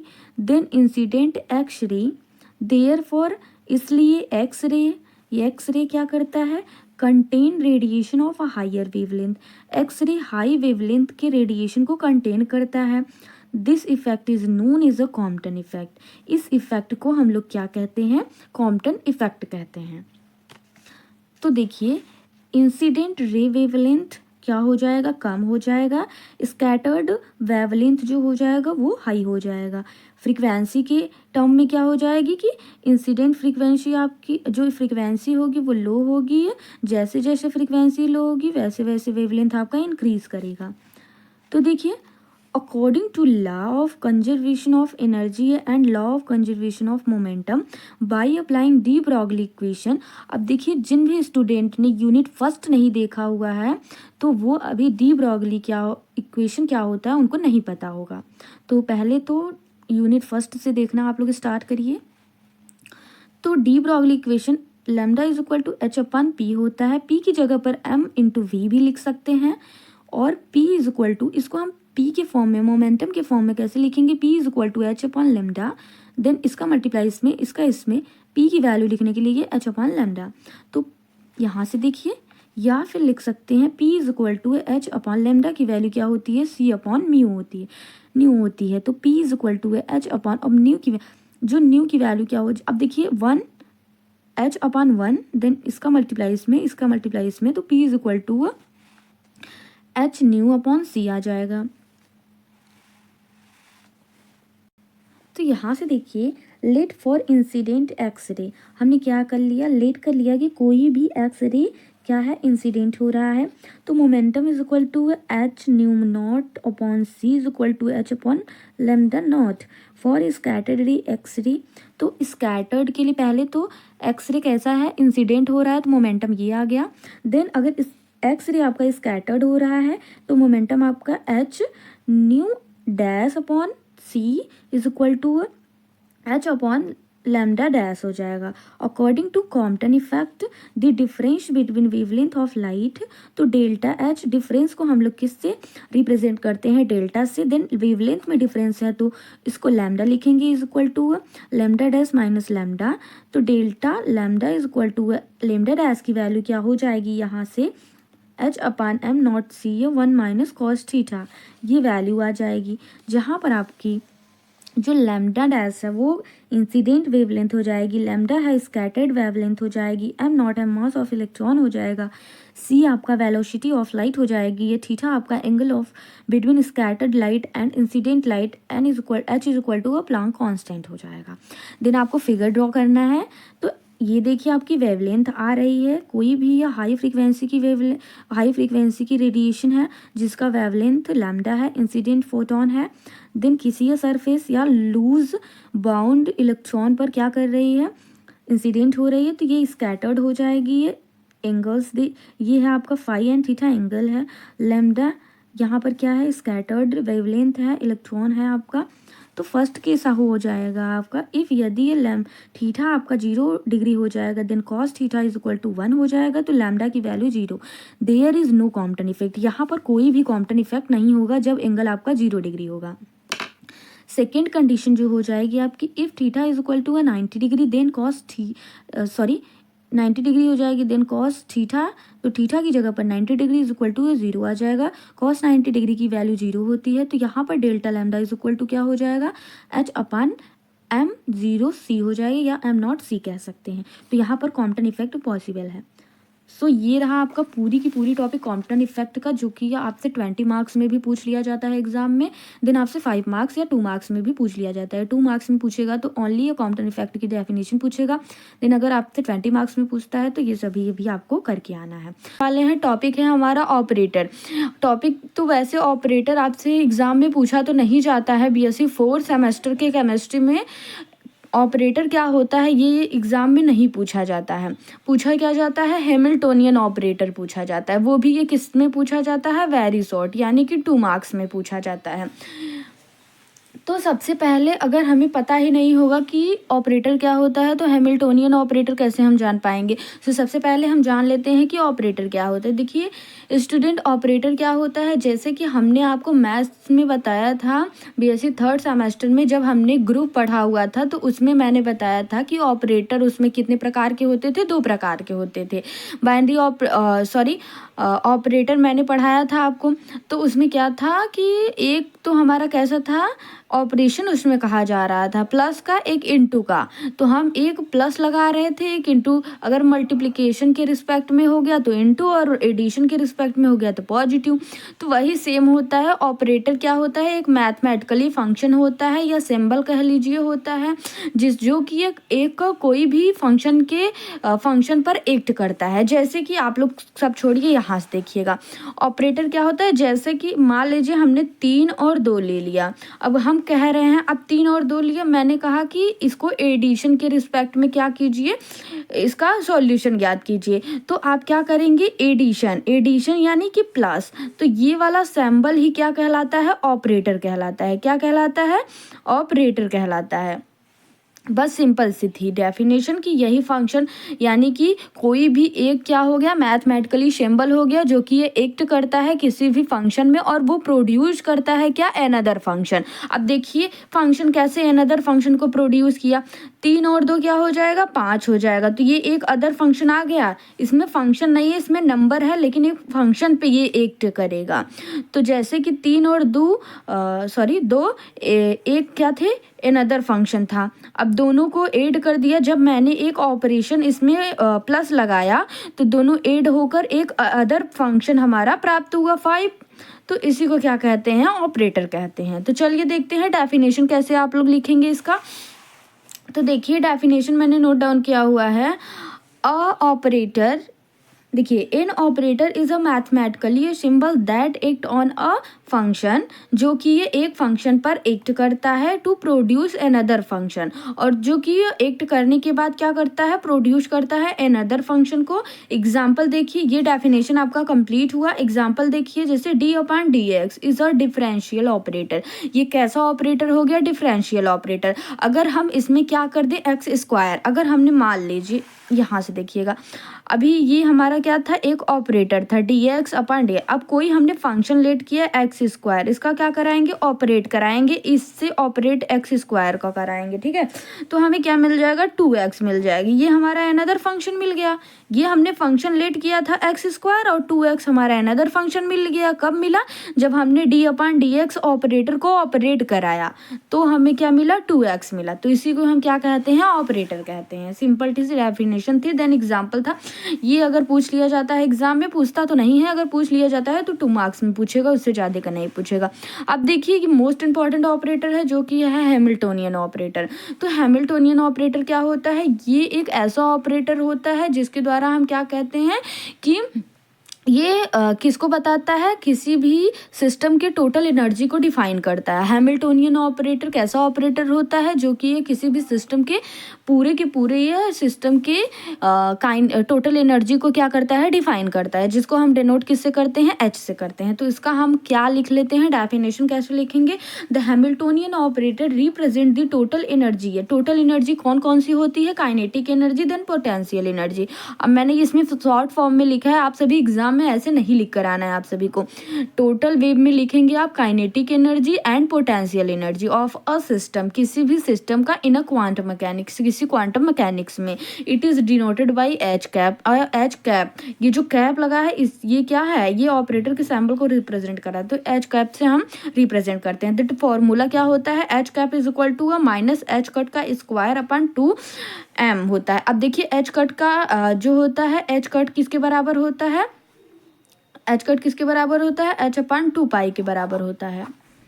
तो H cap is equal to minus H cut का square upon 2m del square plus v होता है। ओके, आई होप क्लियर हो गया होगा। यही थी आज की क्लास में, बस इतना ही। कल की क्लास में हम नेक्स्ट टॉपिक के साथ में मिलेंगे, और ये वेरी मोस्ट इंपॉर्टेंट है, हैमिल्टोनियन ऑपरेटर। जिन भी स्टूडेंट ने अगली या पिछली वीडियो, सो आज का टॉपिक है श्रोडिंगर्स टाइम डिपेंडेंट इक्वेशन। सबसे पहले जानते हैं कि श्रोडिंगर टाइम डिपेंडेंट इक्वेशन क्या होता है।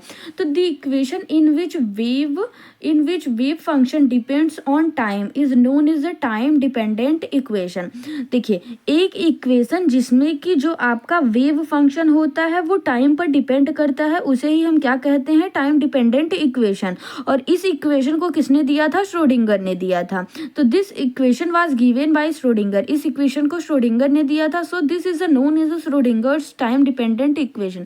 सो इसी को क्या कहते हैं, श्रोडिंगर टाइम डिपेंडेंट इक्वेशन कहते हैं। सबसे पहले हम क्या कंसीडर करेंगे, एक फंक्शन कंसीडर करेंगे, जैसे कि हमने यह श्रोडिंगर टाइम इंडिपेंडेंट इक्वेशन में लेट किया था। तो let us consider we have a wave function psi. तो that is psi is equal to A E to the power minus I omega T minus X upon V. T मैंने क्यों लिया, T क्योंकि ये यहाँ पर क्या दिया है, हमारा श्रोडिंगर टाइम डिपेंडेंट दिया है, तो टाइम पर डिपेंड कर रहा है। तो मैंने इस फंक्शन में कैसा फंक्शन लिया है जिसमें कि टी अवेलेबल हो।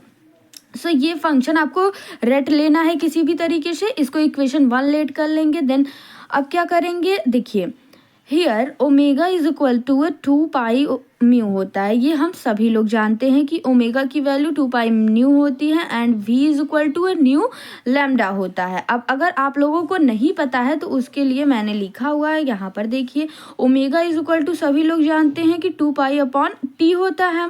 सो इज इक्वल टू, अब यहाँ से देखिए, अब ओमेगा की वैल्यू, ये जो वैल्यू है हमारी, ये 1/t क्या हो जाएगी, यहाँ से 2 पाई हमने ऐसे ही लिख दिया, फिर 1/t कैसा हो जाता है, न्यू के इक्वल हो जाता है। यानी कि जो भी फ्रीक्वेंसी होती है वो टाइम की क्या होती है, डायरेक्टली इनडायरेक्टली होती है। सो यहाँ से न्यू के इक्वल आ जाएगा 1/t, तो यहाँ पर 2 पाई न्यू आ जाएगा, ओमेगा की वैल्यू 2 पाई न्यू। देन अब देखिए v की वैल्यू कैसे निकालेंगे, तो v इज इक्वल टू क्या होता है, एन लैम्डा होता है। सभी लोग जानते हैं, जहाँ पर एन आपका क्या होता था, फ्रीक्वेंसी है, लेकिन अब इसमें यह हमारा न्यू फ्रीक्वेंसी होगा, क्योंकि ये हमने ओमेगा की वैल्यू भी 1/t को न्यू माना हुआ है। सो इसीलिए तो देखिए, और अब यहाँ से देखिए, अगर लैम्डा अपान टी करेंगे तो क्या आ जाएगा, लैम्डा न्यू, क्योंकि 1/t इज इक्वल टू क्या होता है, न्यू होता है। उसी तरीके से v की वैल्यू यहाँ से फाइंड आउट हुई। सो स्टूडेंट, तो v is equal to nu lambda हो गया। This value put in equation first, equation first ये थी हमारी। अब इस वैल्यू को हम लोग दोनों वैल्यू को इसमें पुट करेंगे, ओमेगा की जगह पर ये वैल्यू पूरी पुट करेंगे, एंड v की जगह पर ये वैल्यू पूरी पुट करेंगे। देखते हैं क्या मिलता है। तो psi is equal to A E to the power minus I 2 pi nu, omega की जगह पर ये पुट हुआ है पूरी वैल्यू 2 पाई न्यू। अब कोष्टक थी माइनस एक्स अपान लैम्डा न्यू। अब देखिए v की जगह पर लैम्डा न्यू, तो यहाँ से ये पुट हो गया। अब psi is equal to A E to the power minus I 2 pi. अब यहाँ से देखिए न्यू की हम लोग मल्टीप्लाई कर देंगे। क्यों मल्टीप्लाई करेंगे, क्योंकि यहाँ पर नीचे न्यू है, तो न्यू न्यू से कैंसिल आउट हो जाएगा, इसीलिए। तो न्यू टी माइनस एक्स अपान लैम्डा, क्यों, क्योंकि ये यहाँ से न्यू और यहाँ से न्यू कैंसिल आउट हो जाएगा जब मल्टीप्लाई में आएगा। तो psi is equal to A E to the power minus I 2 pi. अब यहाँ से देखिए ये जो आपका ई होता है वो किसके इक्वल होता है, एच न्यू के इक्वल होता है। E is equal to H nu के। अब न्यू की वैल्यू हम लोग को फाइंड आउट करनी है तो न्यू इज इक्वल टू है ई अपॉन एच हो जाएगा। तो ये ई न्यू की वैल्यू ई अपॉन एच, इसको हम लोग यहाँ पर पुट करेंगे न्यू की जगह पर, तो ई अपॉन एच टी हो जाएगा माइनस। अब देखिए यहाँ से देखिए क्या होता है, लैम्डा की वैल्यू कैसे फाइंड आउट करते हैं। तो डी ब्रॉगली इक्वेशन आप लोगों को पता होगा, जिन भी स्टूडेंट ने यूनिट 1 पढ़ा होगा तो उनको पता होगा कि डी ब्रॉगली इक्वेशन क्या होता है। तो lambda is equal to h upon m mu, m v होता है, एच अपान पी होता है, जिसमें पी की वैल्यू क्या हो जाएगी, मोमेंटम एम इंटू वी हो जाएगा। तो एम इंटू वी हो जाएगा। तो हमें किसकी फाइंड आउट करनी है, लैम्डा की फाइंड आउट करनी है। तो ये वैल्यू हम पूरी उठाकर कहाँ रख देंगे, इसमें रख देंगे। तो देखिए क्या आता है, तो लैम्डा की जगह पर हम क्या रखेंगे, एच अपान पी रखेंगे। ये वैल्यू हम लोग रखेंगे एच अपान पी, ये वैल्यू हम लोग नहीं रखेंगे क्योंकि पी के टर्म में हमें फाइंड आउट करना है। तो देखिए अब यहाँ से देखिए कि एच जो ये है, यहाँ देखिएगा थोड़ा वेट करिए, मैं एक पेपर पे समझाती हूँ आप सभी को। तो देखिए स्टूडेंट्स ये क्या होता है, यहाँ से देखिए लैम्डा, यहाँ पे लैम्डा की जगह पर हम लोगों को क्या पुट करना है, एच अपान पी पुट करना है। तो यहाँ से देखिए ये है आपका x और ये है लैम्डा। अब x अपॉन लैम्डा की जगह पर h अपॉन पी पुट करना है। अब यहाँ से देखिए x अपान 1 करेंगे, देन h अपान p करेंगे, इसकी मल्टीप्लाई इसमें, इसकी मल्टीप्लाई इसमें, तो क्या आ जाएगा, पी एक्स आ जाएगा अपॉन h आ जाएगा। यही यहाँ पर मैंने लिखा हुआ है, देखिए ये आया हुआ है हमारा यहाँ पर, इसको ऐसे लिख देंगे। इसको क्या लेट कर लेंगे हम लोग, इक्वेशन 2 लेट कर लेंगे। तो इक्वेशन 2 लेट करेंगे। अब on differentiate with respect to s, अब एक्स के रिस्पेक्ट में इक्वेशन 2 को क्या कर देंगे, डिफरेंशिएट कर देंगे। तो d psi upon D x is equal to, अब देखिए इसको डिफरेंशिएट करेंगे तो क्या आ जाएगा, ये हमारा कांस्टेंट टर्म है। E to the power x का हम अगर डिफरेंशिएशन करते हैं तो क्या होता है, E to the power x होता है। अगर अलग से कोई अनदर टर्म रहेगा तो उसका एक बार और डिफरेंशिएट हो जाएगा। तो ई टू दी पावर एक्स ये पूरी वैल्यू है, तो ई टू दी पावर पहले तो यक्स आ जाएगा, देन एक बार और डिफरेंशिएट होगा अनदर टर्म का, तो एक बार और डिफरेंशिएट, अगर इसका मल्टीप्लाई इसमें कर देंगे देन इसका मल्टीप्लाई इसमें कर देंगे, तो हमारा क्या हो जाएगा, ये जो पूरी टर्म है यहाँ से यहाँ तक की टर्म है ये क्या हो जाएगी, ये ज़ीरो हो जाएगी। क्यों हो जाएगी, क्योंकि x के रिस्पेक्ट में करना है, तो x इधर हमारा कोई x है नहीं, x टर्म कोई है नहीं, तो इसीलिए ये जीरो हो जाएगी माइनस पी एक्स। अब देखिए इसमें x है तो ये हमारी एक बार डिफ्रेंशिएट हो जाएगी, तो ये इसका मल्टीप्लाई इधर करेंगे तो प्लस हो जाएगा, फिर टू पाई आई, अब p अपान एच हो जाएगा, x हमारा 1 हो जाएगा। x के रिस्पेक्ट में करेंगे तो x क्या हो जाएगा, हट जाएगा, 1 आ जाएगा इसकी वैल्यू। आई होप समझ में आ गया होगा। अब again differentiate with respect to x, अब इसमें हम क्या करेंगे, अगेन डिफरेंशिएट कर देंगे x के रिस्पेक्ट में, तो d2 psi upon D x square is equal to A E to the power minus 2 pi I E upon H T minus P x upon h. अब ये पूरी वैल्यू सेम होगी, यही वाली ऊपर वाली वैल्यू, यहाँ तक की वैल्यू सेम होगी। अब हम लोग क्या करेंगे, ये क्या करेंगे, इसका एक बार और डिफरेंशिएट करेंगे। इसका ये तो हमारी ये हमारी कांस्टेंट हो गई, तो उसको एज इट इज रख दें, ए हमारी कांस्टेंट एज इट इज। अब e to the power x केवल इतना ही है आपका, ए इतना है, केवल इतना, तो इसको क्या करेंगे, डिफरेंशिएट करेंगे। तो ई टू दी पावर सेम वैसे रहेगा, इतने चीज़ को फिर से हम डिफरेंशिएट कर देंगे, कितने, जिसमें एक्स होगा हमारा, तो x इसी पार्ट में है, ये पूरी वैल्यू 0 हो जाएगी, x इसमें है तो फिर वही वैल्यू हमें आ जाएगी।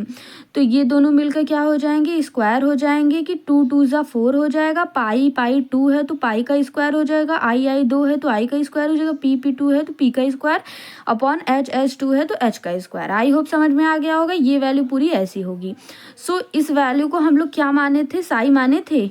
देखिए यहाँ से, ये देखिए साई, देखिए साई इज इक्वल टू क्या है, ए टू दी पावर ई। अब देखिए A to the power E minus I, या 2 पाई आई भी कह सकते हैं, 2 पाई आई ई upon H T minus P x upon H. ये पूरी वैल्यू साई की इक्वल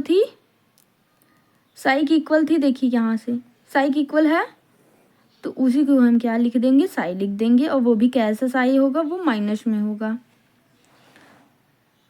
अब देखिए क्यों माइनस में होगा, क्योंकि यहाँ पर देखिए ये जो है आई स्क्वायर है, ये कैसा, आई स्क्वायर की वैल्यू क्या होती है, -1 होती है, इसीलिए यहाँ से 4 पाई स्क्वायर, आई स्क्वायर हट जाएगा, -1 आ जाएगा and P square upon H square हो जाएगा। ये किसकी वैल्यू आ गई, D2 वो साई अपॉन DX स्क्वायर।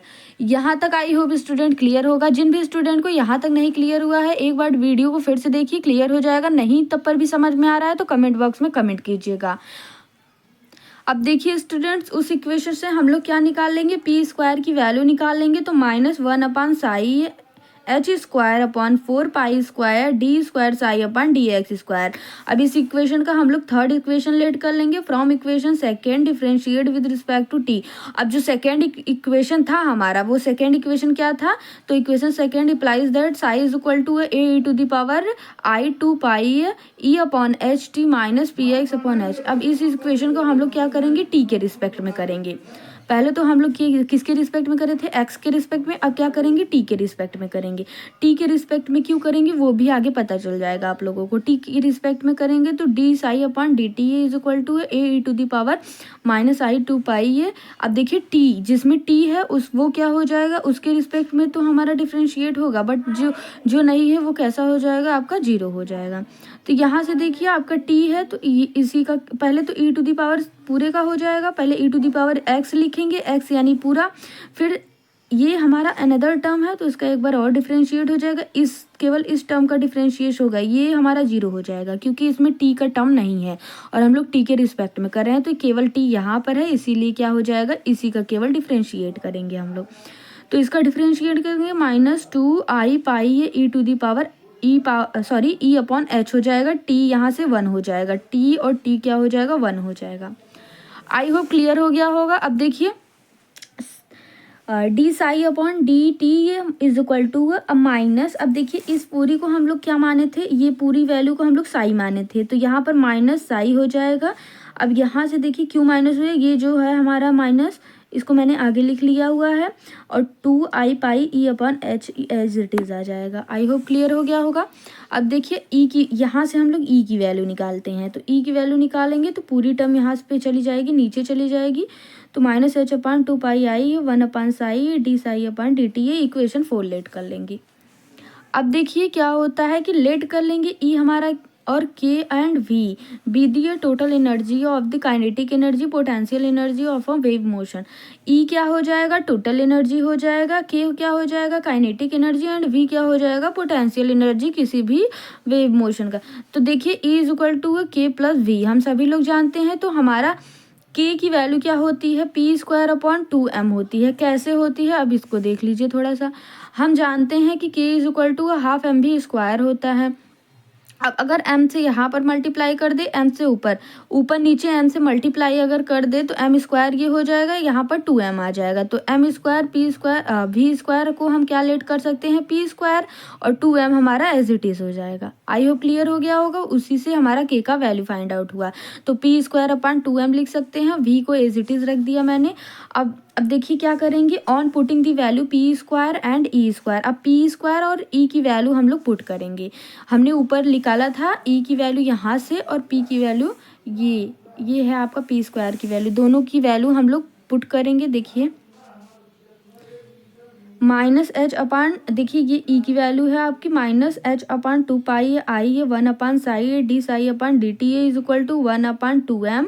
ये आपकी पी की वैल्यू होने वाली है, पी की स्क्वायर की वैल्यू होने वाली है, तो ये पहले तो हम कॉमन ले लेंगे, 1 अपॉन 2m ये कॉमन ले लिया, देन यहाँ पर आप पी स्क्वायर की वैल्यू रखेंगे तो -1 upon psi H square upon 4 pi square D square psi upon D x square, कोष्टक क्लोज, देन जो वी है आपका एज इट इज हो जाएगा।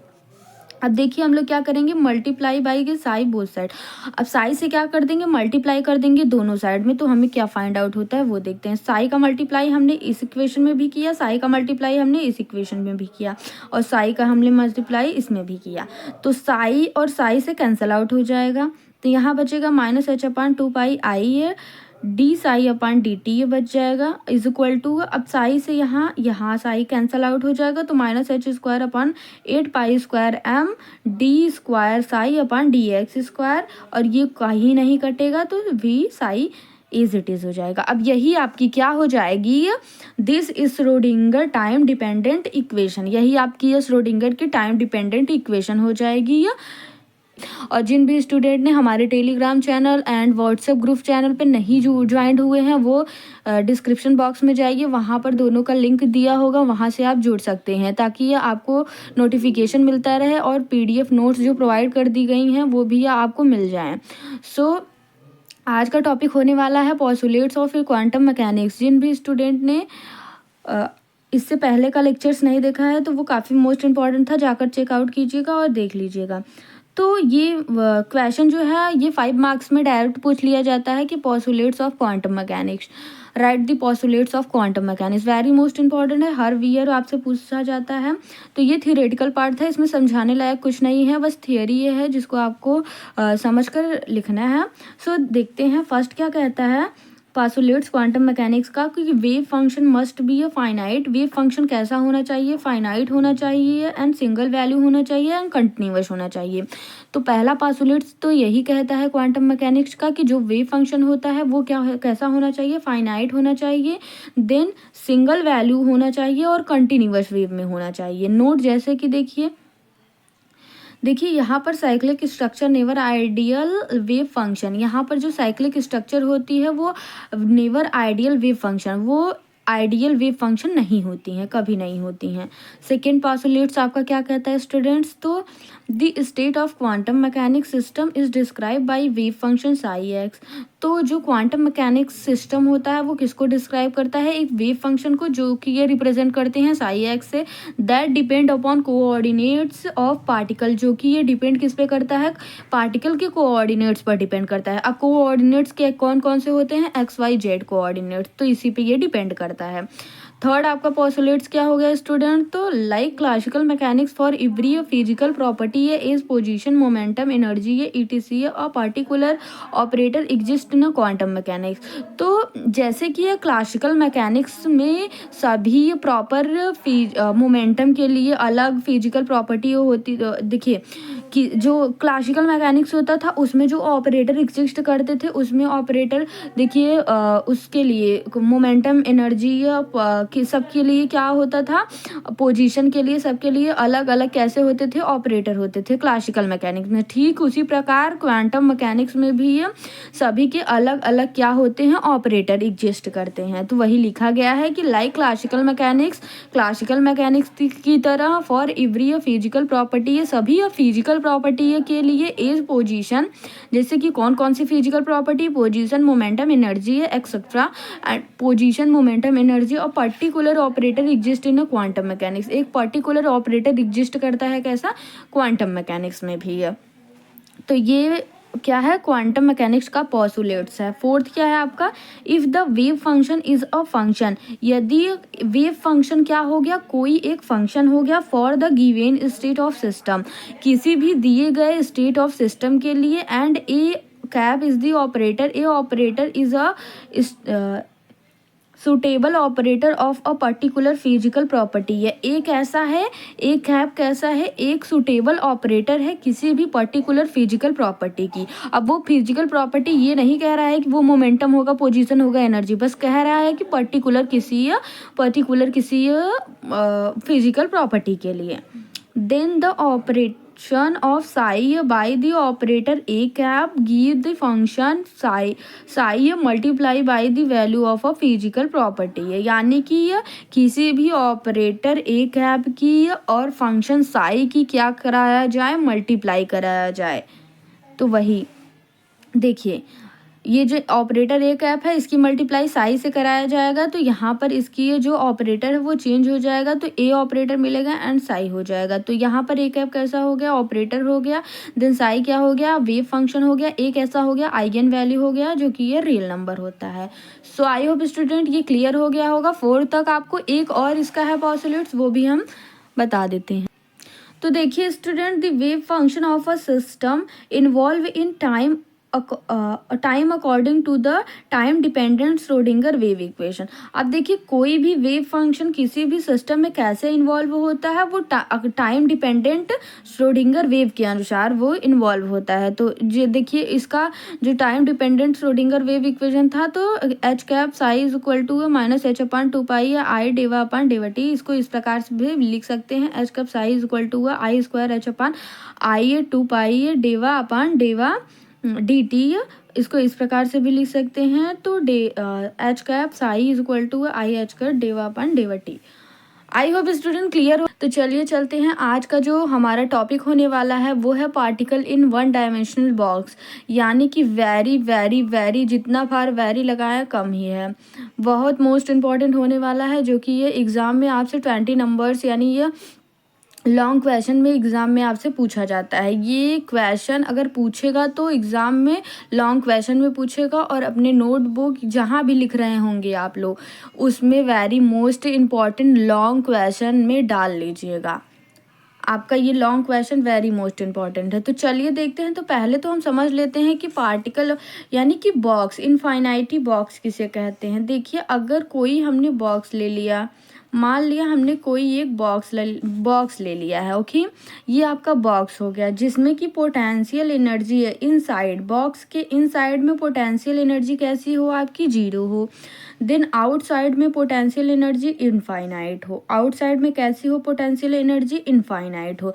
तो इसी को हम क्या कहते हैं, इसी बॉक्स को हम एक इनफाइनाइटी वन डायमेंशनल बॉक्स कहेंगे। आई होप क्लियर हो गया होगा। अब यहीं पे हम लोग देखेंगे कि कैसे हम लोग करेंगे। यहाँ पे इसी का हमें क्या करना है, वन फाइनाइटली बॉक्स के लिए सॉल्यूशन फाइंड आउट करना है। तो देखते हैं कैसे। हाँ, आप लोग समझ गए होंगे। 2 कंडीशन इसमें अप्लाई होगा। फर्स्ट कंडीशन, जब कोई भी पार्टिकल इनसाइड दी बॉक्स रहेगा तो उसकी यह पोटेंशियल एनर्जी 0 हो जाएगी, एंड कोई भी पार्टिकल आउटसाइड दी रहेगा तो उसकी यह इनफाइनाइट हो जाएगी। यही देख के हमें 2 केस लेकर हमें सॉल्व करना है। तो देखते हैं कि कैसे सॉल्यूशन है इसका।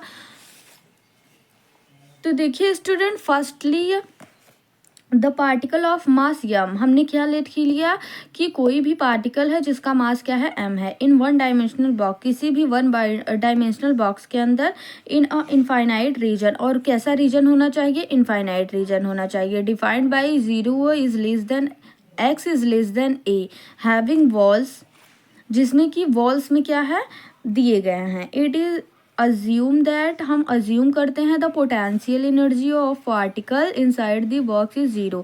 हम अज्यूम कर लेते हैं कि जो पोटेंशियल एनर्जी है पार्टिकल की वो इनसाइड द बॉक्स कैसी हो जाएगी, 0 हो जाएगी। That is the v is equal to क्या हो जाएगी, 0। यहाँ पर आप लिख लीजिएगा v इज इक्वल टू 0। तो 0 is greater than equal to x is greater than equal to 1, a है, and the potential energy of particle outside the box is infinite. और हमने क्या अज्यूम कर लिया कि outside the box potential energy कैसी हो जाएगी, इनफाइनाइट हो जाएगी। ये दैट इज द, यहाँ पर कौन सा केस अप्लाई होगा, v is equal to infinite, क्योंकि v क्या है हमारा पोटेंशियल एनर्जी है, और x हमारा क्या हो जाएगा, लेस देन 0 हो जाएगा, and x is greater then a हो जाएगा। ये इस कंडीशन में ये हो जाएगा। और 0 की कंडीशन में क्या हो रहा था कि x जो था वो x a से क्या था, लेस था या इक्वल था। तो आई होप ये 2 कंडीशन आप लोगों को समझ में आ गई होंगी, और हमने अज्यूम किया है, ये भी आप लोगों को ध्यान में रखना है। According to Schrodinger wave equation time independent, अब यूनिट 1 जिन्होंने नहीं देखा है तो उनको समझ में ही नहीं आ रहा होगा कि ये time independent Schrodinger wave equation क्या होता है। तो पहले जाके यूनिट 1 आप लोग देखिए। तो Schrodinger time independent wave equation हम लोग लिख लेते हैं। तो d square psi upon D x square plus 8 pi square M upon H square ई माइनस वी, ये साई इज इक्वल टू 0। ये हम लोग इक्वेशन 1 लेट कर लेते हैं। ये कौन सा है हमारा, श्रोडिंगर टाइम इंडिपेंडेंट इक्वेशन है। तो देयर आर 2 केसेस, यहाँ पर 2 केसेस हैं। फर्स्ट केस क्या है, जब पार्टिकल आपका आउटसाइड द बॉक्स होगा, यानी कि जब कोई भी पार्टिकल आउटसाइड द बॉक्स होगा तो वो v यानी कि पोटेंशियल एनर्जी कैसी हो जाएगी, इनफाइनाइट हो जाएगी। तो उसके केस में हम लोग क्या करेंगे, फ्रॉम इक्वेशन फर्स्ट, यानी फर्स्ट इक्वेशन क्या था श्रोडिंगर के इक्वेशन से हम लोग लेट करेंगे, v की जगह पर क्या रखेंगे, इनफाइनाइट इनफाइनाइट रखेंगे, ओनली v की जगह पर इनफाइनाइट रख देंगे बस, और कुछ नहीं रखेंगे। तो e minus infinite psi is equal to 0, ये आ गया हमारा। This is only a possible when psi is equal to 0। ये कब पॉसिबल होगा? जब साई की वैल्यू क्या हो जाए? 0 हो जाए। तो आगे देखते हैं। तो स्टूडेंट देखिए, that is the particle can not be outside of the box. तो जो पार्टिकल होगा वो नहीं हो सकता है आउटसाइड द बॉक्स, बॉक्स के आउटसाइड नहीं हो सकता है। क्यों?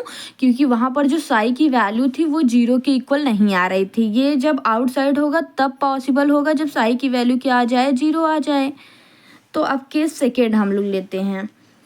तो case second, when particle inside the box that is a v is equal to 0। अब केस सेकेंड हमारा क्या था?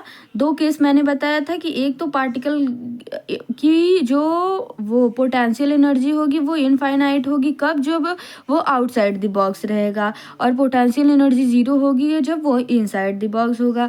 अब पोटेंशियल एनर्जी इनफाइनाइट कब हुई थी वो केस हमने देख लिया। अब पोटेंशियल एनर्जी 0 जो होगी ये वो पार्टिकल के बॉक्स के अंदर होगी, तो वो भी केस हम लोग देखते हैं। तो फ्रॉम इक्वेशन फर्स्ट यानी श्रोडिंगर टाइम इंडिपेंडेंट इक्वेशन से देखते हैं। डेवा square psi upon D x square plus 8 pi square M upon H square ई माइनस 0। अब भी की जगह पर हम लोग क्या पुट करेंगे? 0 पुट करेंगे। Psi is equal to 0। तो यहाँ से पूरी वैल्यू क्या हो जाएगी? ये हो जाएगी। इक्वेशन 2 इसको लेट कर लेंगे।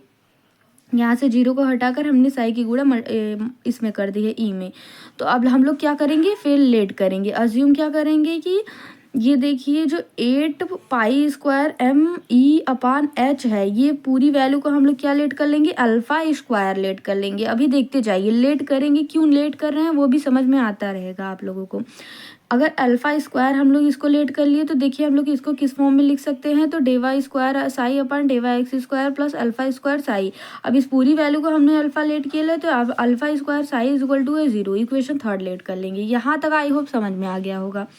अब देखिए थोड़ा बहुत हम लोग लिखते हैं, क्या लिखते हैं वो भी देख लीजिए। This equation is known as a Schrodinger wave equation for a particle in one dimensional box. अब इसी इक्वेशन को हम लोग क्या कह देंगे कि पार्टिकल वन डायमेंशनल बॉक्स के लिए श्रोडिंगर वेव इक्वेशन है। तो equation third is second order linear differential equation. अब ये कैसी लीनियर डिफरेंशियल इक्वेशन है? सेकेंड ऑर्डर की लीनियर डिफरेंशियल इक्वेशन बन गई। तो the general solution of equation third is, तो हम लोगों को पता होगा, अभी आप लोगों ने पढ़ा होगा सेकेंड सेमेस्टर में, आप लोगों ने काफ़ी अच्छे से पढ़ा होगा, और इस सेमेस्टर में भी आपकी डिफरेंशियल इक्वेशन चैप्टर है।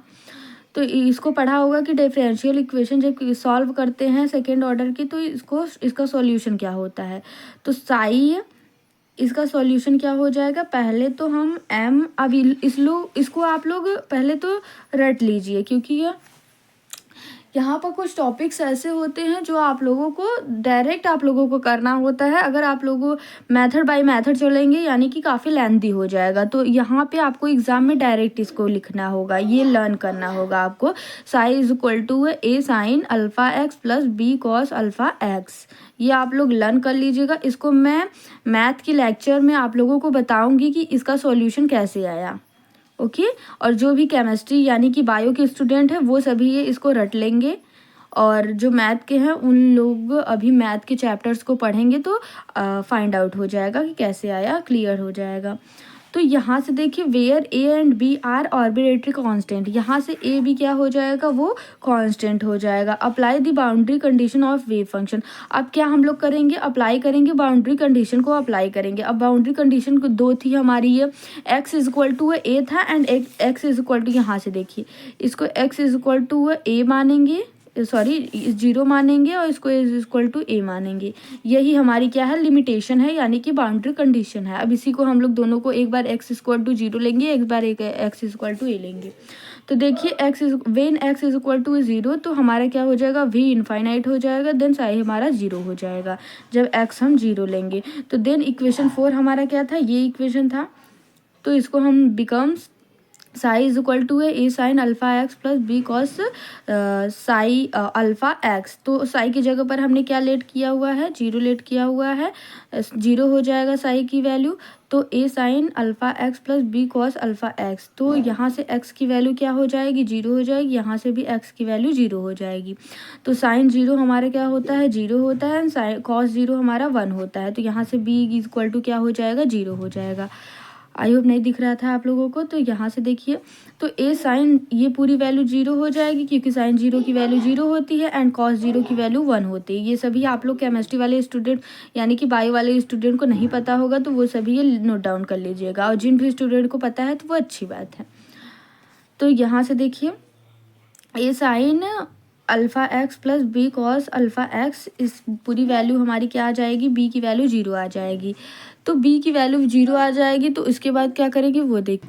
यहाँ से देखिए स्टूडेंट, बी की वैल्यू हमारी जीरो आ गई, देन तब अब साई की वैल्यू क्या हो जाएगी, अगर बी की वैल्यू जीरो इक्वेशन 4 में पुट करेंगे, जब इक्वेशन 4 में हम बी की वैल्यू जीरो पुट करेंगे तो साई की वैल्यू क्या आ जाएगी, तो साई इज इक्वल टू है ए साइन अल्फ़ा एक्स आ जाएगा। आई होप ये क्लियर हो गया। अभी इस इक्वेशन को हम लोग 5 इक्वेशन मान लिए।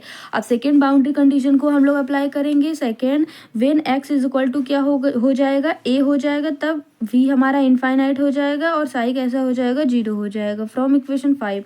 अब इक्वेशन 5 से हम लोग क्या लेट करेंगे, तो साई इज इक्वल टू है ए साइन अल्फ़ा एक्स, और ए एक्स की जगह पर हम लोग ए पुट करेंगे, साई की जगह पर हम लोग जीरो पुट करेंगे। तो साई की जगह पर यहाँ पर जीरो हो गया और ए साइन अल्फ़ा एक्स की जगह पर ए पुट हो गया। ओके, आई होप क्लियर हो गया होगा। अब ए जो होगा वो एक जीरो के इक्वल तो होगा नहीं, तो यहाँ से ए हमारा जीरो के इक्वल नहीं होगा, तब क्या हो जाएगा, साइन अल्फ़ा ए जो हो जाएगा वो क्या हो जाएगा, जीरो के इक्वल हो जाएगा।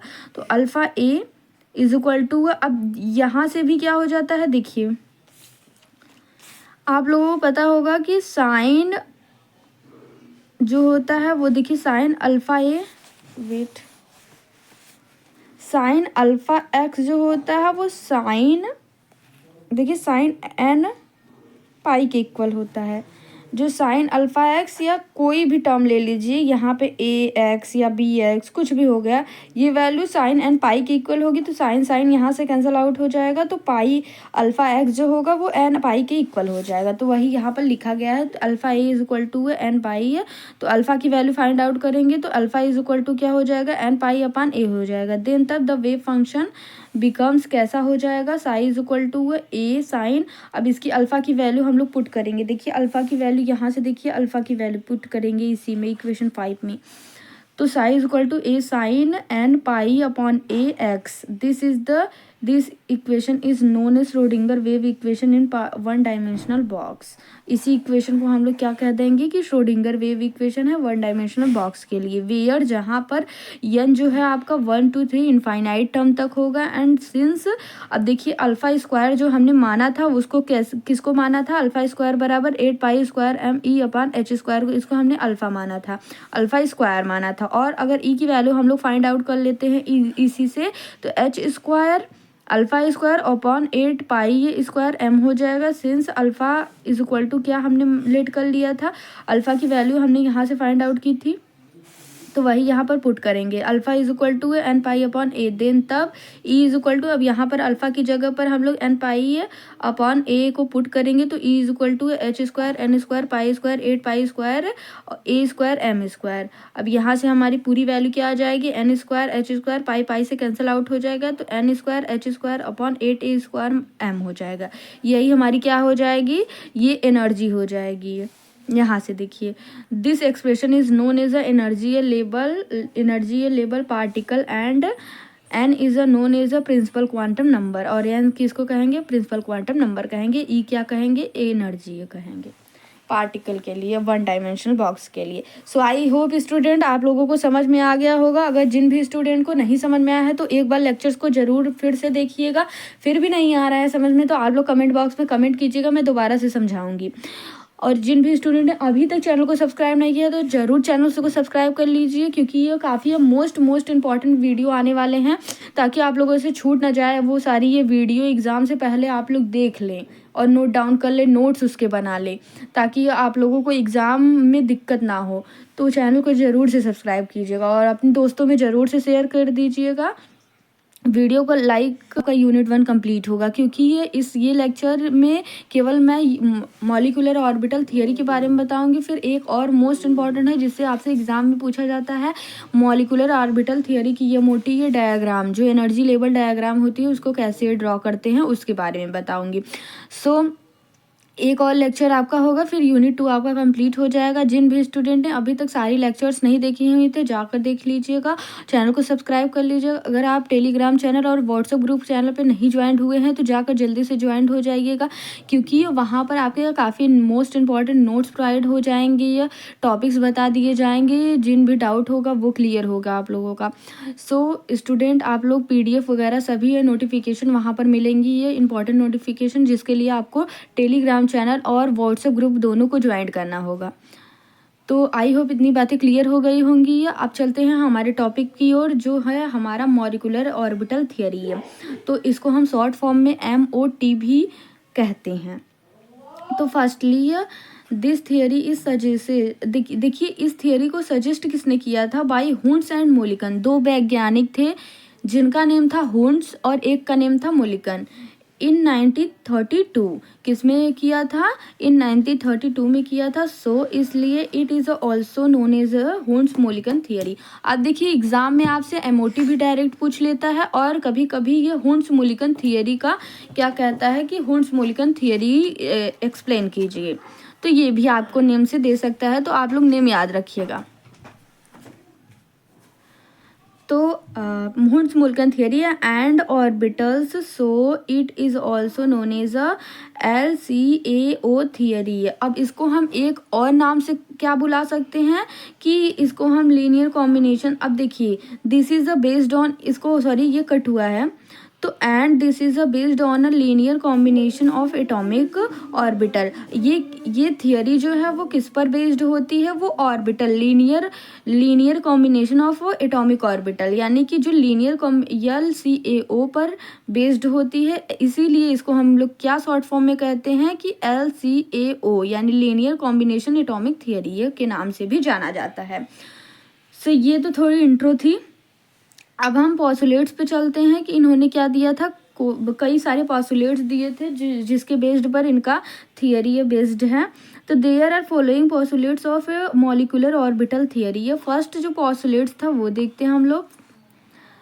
तो फर्स्ट पॉस्टुलेट्स इनका क्या था? व्हेन टू एटम्स, जब दो एटम फॉर्म अ बॉन्ड, एक बॉन्ड को फॉर्म करते हैं विथ ईच अदर, एक दूसरे के साथ में मिलकर, then their atomic orbital of some energy, same energy and same symmetry from molecular orbital. यानी कि इनका मतलब क्या है?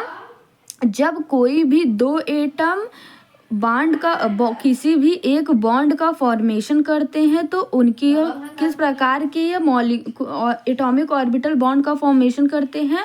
जब दोनों की या तो एनर्जी सेम हो एटॉमिक ऑर्बिटल्स की, या तो उनकी सिमेट्री सेम हो, तभी वो कैसा क्या करेंगे? बॉन्ड का फॉर्मेशन करेंगे, तो वो एक मॉलिक्यूलर ऑर्बिटल बनाएंगे। जब दोनों किसी भी ऑर्बिटल से एक की सिमेट्री या दूसरे की सिमेट्री से अलग हो जाएगी तो वो मॉलिक्यूलर ऑर्बिटल नहीं बनाएंगे। तो यही हम लोग फिगर के द्वारा देखते हैं। देखिए PX ये इसकी सिमेट्री ये है और इसकी सिमेट्री भी ये है, यानी कि दोनों ही PX के फॉर्म में हैं। तो इनकी सिमेट्री क्या है? सेम है, और एनर्जी ये भी सेम है। इसीलिए इन लोग क्या बना लिए? मॉलिक्यूलर ऑर्बिटल बना लिए। देखिए PX कैसा बन गया? मॉलिक्यूलर, जो कि ये सिमेट्री होगा। अब यहाँ पर देखिए ये है PX और ये है PY, तो ये कैसा फॉर्म नहीं करेगा? एक मॉलिक्यूलर ऑर्बिटल फॉर्म नहीं करेगा। क्यों नहीं करेगा? क्योंकि ये इसकी सिमेट्री चेंज हो गई, सिमेट्री चेंज हुई ना, क्योंकि ये PX ये X एक्सिस पे है, ये Y एक्सिस पे है, तो सिमेट्री चेंज हो गई, इसीलिए ये बॉन्ड का फॉर्मेशन नहीं करेगा। अब X एक्सिस के लिए S ऑर्बिटल के लिए देख लेते हैं। तो ये देखिए सर्कुलर होता है, स्फेरिकल शेप का होता है, तो 1S ले लिया मैंने और ये 1S यहाँ पर भी ले लिया। तो ये दोनों मिलकर क्या करेंगे? बॉन्ड का फॉर्मेशन करेंगे, जो कि ये बनाएंगे मॉलिक्यूलर बॉन्ड। और ये मॉलिक्यूलर बॉन्ड बना लेंगे क्यों? क्योंकि दोनों की सेम एनर्जी है। क्योंकि ये 1s ये भी है 1s ये भी है, इसीलिए सेम एनर्जी के कारण दोनों बॉन्ड का फॉर्मेशन कर लिए। अब देखिए अगर हमने ये एंटी सिमेट्री ये इलेक्ट्रॉन को फील्ड किया हुआ है, जैसे कि 1s मैंने इस प्रकार से ले लिया, इसमें 2s मैंने ले लिया, यानी कि पहला ऑर्बिटल एंड ये सेकेंड ऑर्बिटल ले लिया। तो यहाँ से क्या हो जाएगा कि ये नो सेम एनर्जी है, दोनों की एनर्जी कैसी है, सेम नहीं है। क्यों? क्योंकि इनकी देखिए इनकी एनर्जी कुछ और होगी, इनकी एनर्जी कुछ होगी, क्योंकि ये क्लॉकवाइज है, ये एंटी क्लॉक वाइज है। इनका प्लस हाफ होगा स्पिन होगा और इनका माइनस हाफ स्पिन होगा, इसीलिए एनर्जी सेम नहीं है, इसीलिए ये बॉन्ड का फॉर्मेशन नहीं करेंगे। यानी कि दो सेम ऑर्बिटल ही बॉन्ड का फॉर्मेशन कर सकते हैं जिनकी एनर्जी और सिमेट्री सेम हो। पहली बात इन्होंने ये कही थी। आई होप क्लियर हो गया होगा फर्स्ट पोस्टुलेट्स आप लोगों को।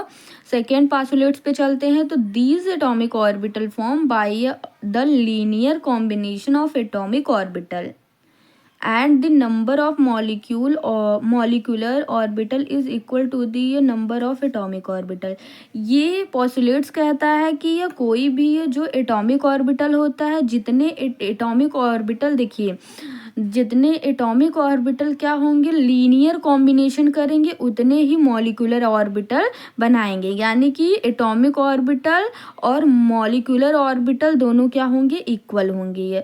The number of atomic orbital is equal to the number of molecular orbital, ये इन्होंने कहा था। तो देखिए स्टूडेंट, थर्ड जो पोस्टुलेट्स है वो है the energy of those molecular orbital is less, which उन ऑर्बिटल की एनर्जी ये लेस होती है जिनमें which is form by the sum of wave function, जो कि ये वेव फंक्शन के सम से बने होते हैं, ऑफ एटॉमिक ऑर्बिटल। यानी कि साई ए प्लस साई बी है, उनकी एनर्जी कैसी हो जाएगी, लेस हो जाएगी है। This orbital is known as a bonding orbital, और इस ऑर्बिटल को हम लोग क्या कहते हैं कि बॉन्डिंग ऑर्बिटल कहते हैं। And the energy of those molecular orbital is more which is form by the difference of wave function. यानी कि डिफरेंशिएट हो जाएगा, यानी कि सब्ट्रैक्शन हो जाएगा psi A minus psi B of atomic orbital. This orbital is known as anti bonding molecular orbital. तो देखिए इसको फिगर के द्वारा से अच्छे से समझ सकते हैं हम लोग कि साई ए यहाँ पर कैसी है, ये ऐसी होती है। देन यहाँ पर जब साई ए और साई बी दोनों को ऐड करेंगे तो हमारे पास फॉर्मेशन होगा एक वेव फंक्शन का। तो यहाँ से साई ए प्लस साई बी, यानी कि ये बॉन्डिंग मॉलिक्यूलर ऑर्बिटल थियरी है। और ये देखिए सेकेंड आपका जो है वो कैसा है कि साई ए प्लस और साई बी, इसको एंटी, यानी कि इसका वेव फंक्शन इधर की ओर करेंगे, इसका वेव फंक्शन नीचे से ओर, यानी कि दोनों क्या है, अपोजिट हैं एक दूसरे के। तो इनका फॉर्म क्या हो जाएगा, लीनियर हो जाएगा। इनका जो बनेगा वो कैंसल आउट कर देगा इधर इधर को, तो ये लीनियर फॉर्म बनेगा। लीनियर इनका बॉन्डिंग मॉलिक्यूलर, तो ये क्या हो जाएंगे, ये कैसे हो जाएंगे, इसमें लीनियर बन जाएगा। अब यही देखिए माइनस में अगर जब हम करते हैं तो psi A minus psi B is equal to A anti bonding molecular orbital. जब साई ए और साई बी करेंगे तो एंटी बॉन्डिंग मिलेगा। अब जब साई ए प्लस साई बी करेंगे तो कैसा मिलेगा, बॉन्डिंग मिलेगा, मॉलिक्यूलर ऑर्बिटल मिलेगा। तो यही इन्होंने कहा था कि एंटी बॉन्डिंग की जो होती है मॉलिक्यूलर ऑर्बिटल की जो एनर्जी होती है वो मोर होती है as compare to the bonding molecular orbital से। क्यों? क्योंकि ये एंटी बॉन्डिंग में आपका सब्ट्रैक्शन होता है फंक्शंस का, वेव फंक्शन का, और यानी कि ऑर्बिटल, एटॉमिक ऑर्बिटल का, और उसमें बॉन्डिंग मॉलिक्यूलर ऑर्बिटल में क्या होता है, एडिशन होता है एटॉमिक ऑर्बिटल्स का। सो आई होप क्लियर हो गया होगा। फोर्थ देखते हैं हम लोग, atomic orbital are monocentric. Atomic orbital कैसे होते हैं, मोनोसेंट्रिक होते हैं। And molecular orbital are polycentric, और मॉलिक्यूलर ऑर्बिटल कैसा होता है, पॉलीसेंट्रिक। यानी कि एटॉमिक ऑर्बिटल केवल क्या होता है, वो मोनोसेंट्रिक होता है, केवल उसमें एक ही ऑर्बिटल होते हैं। और पॉलीसेंट्रिक मॉलिक्यूलर में दो या दो से अधिक ऑर्बिटल मिलकर तब एक मॉलिक्यूलर ऑर्बिटल बनाते हैं। मॉलिक्यूल कैसा होता है, अगर एटम मैंने कह दिया तो यानी कि एक ही होगा तो ही एटम होगा, और बहुत सारे जब एटम मिलके क्या बनाते हैं, मॉलिक्यूल बनाते हैं, तो यानी कि ये पॉलीसेंट्रिक हो जाएगा। और वो ऐसे ही ऑर्बिटल के केस में ये कैसा हो जाएगा, मॉलिक्यूल जो हो जाएगा वो मॉलिक्यूल कैसा हो जाएगा, पॉलीसेंट्रिक हो जाएगा, एंड ऑर्बिटल्स कैसे हो जाएंगे, मोनोसेंट्रिक हो जाएंगे। आई होप क्लियर हो गया है। ये डायग्राम से आप लोग समझ सकते हैं। ये देखिए यहाँ पर बी होता है, यानी कि बॉन्डिंग ऑर्बिटल होता है तो साई ए प्लस साई बी हो जाएगा। यहाँ पर एंटी बॉन्डिंग ऑर्बिटल होता है तो psi A minus psi B हो जाएगा, जिसको इस वाले को हम नीचे सिग्मा से प्रदर्शित करते हैं, इसमें सिग्मा स्टार से प्रदर्शित करते हैं। ये जो होती है आपकी एटॉमिक ऑर्बिटल्स होती हैं। यहाँ पर जो होंगी आपकी मॉलिक्यूलर ऑर्बिटल होंगी, दोनों ओर क्या होती हैं, एटॉमिक ऑर्बिटल होती हैं। ये साई ए होता है, ये हमारा साई बी होता है। आई होप क्लियर हो गया होगा। अभी ये आगे आप लोग पढ़ेंगे एनर्जी लेवल डायग्राम, उसमें ज़्यादा अच्छे से आपको क्लियर होगा। तो आई होप स्टूडेंट सभी चीज़ें आपको क्लियर हो गई होंगी। यहाँ पर इस लेक्चर्स में आपका मॉलिक्यूलर ऑर्बिटल थियरी कंप्लीट होता है। यही बस जितना मैंने लिखवाया है बस उतना आपको एग्जाम में लिख कर आना है। अगर हुंस मोलिकन थियरी पूछ लेता है, अगर मॉलिक्यूलर ऑर्बिटल थियरी पूछ लेता है, दोनों में से कोई एक नाम आपसे पूछेगा और पूछा ही जाता है। 5 मार्क्स में पूछे जाते हैं। अगर विथ एनर्जी लेवल डायग्राम, यानी कि एनर्जी लेवल डायग्राम अगर आपको साथ में दे दिया जाता है तो वो 20 मार्क्स में पूछ लिए जाएंगे।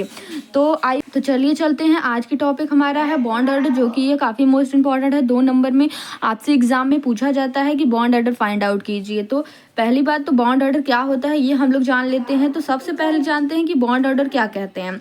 तो it is the number of bond, ये क्या होता है, नंबर ऑफ बॉन्ड होता है या number of shared electron pair present in a molecule. किसी भी मॉलिक्यूल में जो भी इलेक्ट्रॉन शेयर्ड, यानी कि जो भी इलेक्ट्रॉन पेयर फॉर्म में शेयर्ड किए हुए हैं, उन्हें ही हम क्या कहते हैं, बॉन्ड ऑर्डर कहते हैं। जैसे कि हम लोग देखते हैं कि मान लीजिए हमने H और H2 एटम लिया, यानी कि H2 मॉलिक्यूल लिया। क्या लिया, H2 मॉलिक्यूल लिया। तो H और H यानी कि 2, तो एक बॉन्ड बनेगी। यानी कि यहाँ से देखिए आप लोग समझिए, हमने H2 मॉलिक्यूल लिया तो यहाँ से H एक हो गया, H एक हो गया। अब दोनों के बीच में बॉन्ड कैसे बनेगा, जब एक इलेक्ट्रॉन इसका यहाँ पर हो जाएगा और एक इलेक्ट्रॉन इसका यहाँ पर हो जाएगा तो क्या बनेगा, ये एक लोन पेयर हो जाएगा, ये एक लोन पेयर इलेक्ट्रॉन हो जाएगा। तो यहाँ से आप सभी को पता होना चाहिए कि एक लोन पेयर इलेक्ट्रॉन हमारा क्या बनाता है, बॉन्ड का फॉर्मेशन करता है। यानी कि इसको हम क्या कहेंगे, 1 इलेक्ट्रॉन कहेंगे। और जब हमारा ऐसे ही 1 इलेक्ट्रॉन यानी 2 इलेक्ट्रॉन को एक लोन पेयर इलेक्ट्रॉन कहा जाता है। क्लियर कर लीजिएगा, 1 यानी कि 1 डॉट होगा तो इसको हम क्या कहेंगे, 1 इलेक्ट्रॉन कहेंगे। और 1 जब 2 इलेक्ट्रॉन हो जाएंगे तो 2 इलेक्ट्रॉन को 1 लोन पेयर इलेक्ट्रॉन कहते हैं। आई होप क्लियर हो गया होगा। वैसे ही देखिए H2 जब हम लोग लेंगे तो H 1 बॉन्ड H, तो H एक H का यहाँ पे एक H आपका H के ऊपर एक लोन पेयर होता है, इस H के ऊपर एक लोन पेयर, दोनों लोन पेयर, एक लोन पेयर, यहाँ एक लोन पेयर और एक लोन पेयर, तो एक इलेक्ट्रॉन तो एक लोन पेयर बन जाएंगी। तो यहाँ से देखिएगा O के ऊपर एक लोन पेयर यानी 2 इलेक्ट्रॉन होते हैं, इसमें भी 2, तो यहाँ से 2 इलेक्ट्रॉन यहाँ दो, तो ये कैसा बॉन्ड हो जाएगा, इसमें बॉन्ड ऑर्डर कितनी हो जाएगी, 2 हो जाएगी। इसमें बॉन्ड ऑर्डर 1 हो जाएगी क्योंकि ये एक 1 बॉन्ड का फॉर्मेशन करेगी। इसमें 2 बॉन्ड का फॉर्मेशन हो रहा है, इसमें 3 बॉन्ड का फॉर्मेशन हो रहा है क्योंकि ये N के ऊपर 3 इलेक्ट्रॉन फ्रीली मूव कर रहे थे। यहाँ से देखिए ये 3 बॉन्ड पेयर हो जाएगा। आई होप समझ में आ गया होगा। अब यहाँ से देखिए फाइंड आउट, देखिए बॉन्ड ऑर्डर को फाइंड आउट करने के लिए एक फॉर्मूला दिया जाता है जिसमें कि ये bond order is equal to half NB minus NA। अब NB का क्या होता है, number of electron bonding orbital, यानी कि किसी भी बॉन्डिंग ऑर्बिटल में नंबर ऑफ अनपेयर्ड इलेक्ट्रॉन, जो नंबर ऑफ इलेक्ट्रॉन जो होते हैं वो होते हैं Na का मतलब एंटी बॉन्डिंग मॉलिक्यूलर ऑर्बिटल में जितने भी इलेक्ट्रॉन प्रेजेंट होते हैं वो होता है। दोनों को माइनस कर देंगे तो यहाँ से हमारा फाइंडर है। अब देखिए, अब याद रखिएगा कि NB पहले होगा फिर Na होगा। B यानी कि bonding orbital and anti bonding orbital. So clear हो गया होगा। अब यहाँ से देखते हैं कि pretending the formation of a molecular और ion if bond order is equal to A zero, यदि आपका बॉन्ड ऑर्डर जीरो आ गया या तो माइनस में आ गया, that is it means no bond formation, that is the molecular orbital ion does not exist, यानी कि तब वो जो एटम होगा वो बॉन्ड का फॉर्मेशन नहीं करेगा, या तो मॉलिक्यूल वो बॉन्ड का फॉर्मेशन नहीं करेगा, तो वो मॉलिक्यूल एग्जिस्ट ही नहीं कर रहा होगा। आप कह सकते हैं दूसरे वेव में, जब आपका बॉन्ड ऑर्डर जीरो आ जाता है या तो माइनस में आ जाता है, तो वो या तो वो बॉन्ड फॉर्म जब वो यानी कि वो बॉन्ड फॉर्मेशन नहीं करेगा, जब नहीं करेगा तो यानी कि वो मॉलिक्यूल ही एग्जिस्ट नहीं करता है। इसको आप समझ सकते हैं। देन यहाँ से देखिए कुछ बॉन्ड ऑर्डर एंड स्टेबिलिटी है। तो फर्स्ट जो हाफ फॉर्मेशन होगा, जब कोई भी बॉन्ड ऑर्डर जब आपका हाफ आएगा तो वो एग्जिस्ट बट अनस्टेबल, यानी कि वो एग्जिस्ट करेगा मॉलिक्यूल, लेकिन उसकी ये स्टेबिलिटी ये कैसे होगी, वो अनस्टेबल होगा। अब जब +1 आपको बॉन्ड ऑर्डर मिलती है तो स्टेबल होगा, सिंगल बॉन्ड होगा उसमें।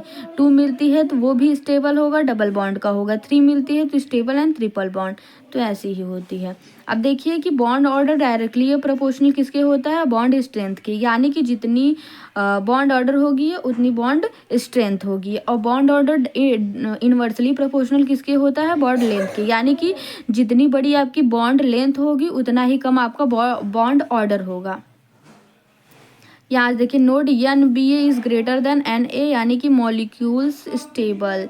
तो NB जब इक्वल हो जाएगा NA के तो नॉट एग्जिस्ट, यानी कि जब NB यानी कि एंटी जो बॉन्डिंग ऑर्बिटल होगा एंटी बॉन्डिंग ऑर्बिटल से बड़ा होगा तो वो मॉलिक्यूल तब क्या होंगे, स्टेबल होंगे। जब NB NA के इक्वल हो जाएगा तो वो एग्जिस्ट नहीं करेगा, या फिर NB यानी कि बॉन्डिंग मॉलिक्यूल जो ऑर्बिटल होगा एंटी बॉन्डिंग ऑर्बिटल से छोटा हो जाएगा तो वो अनस्टेबल हो जाएगा।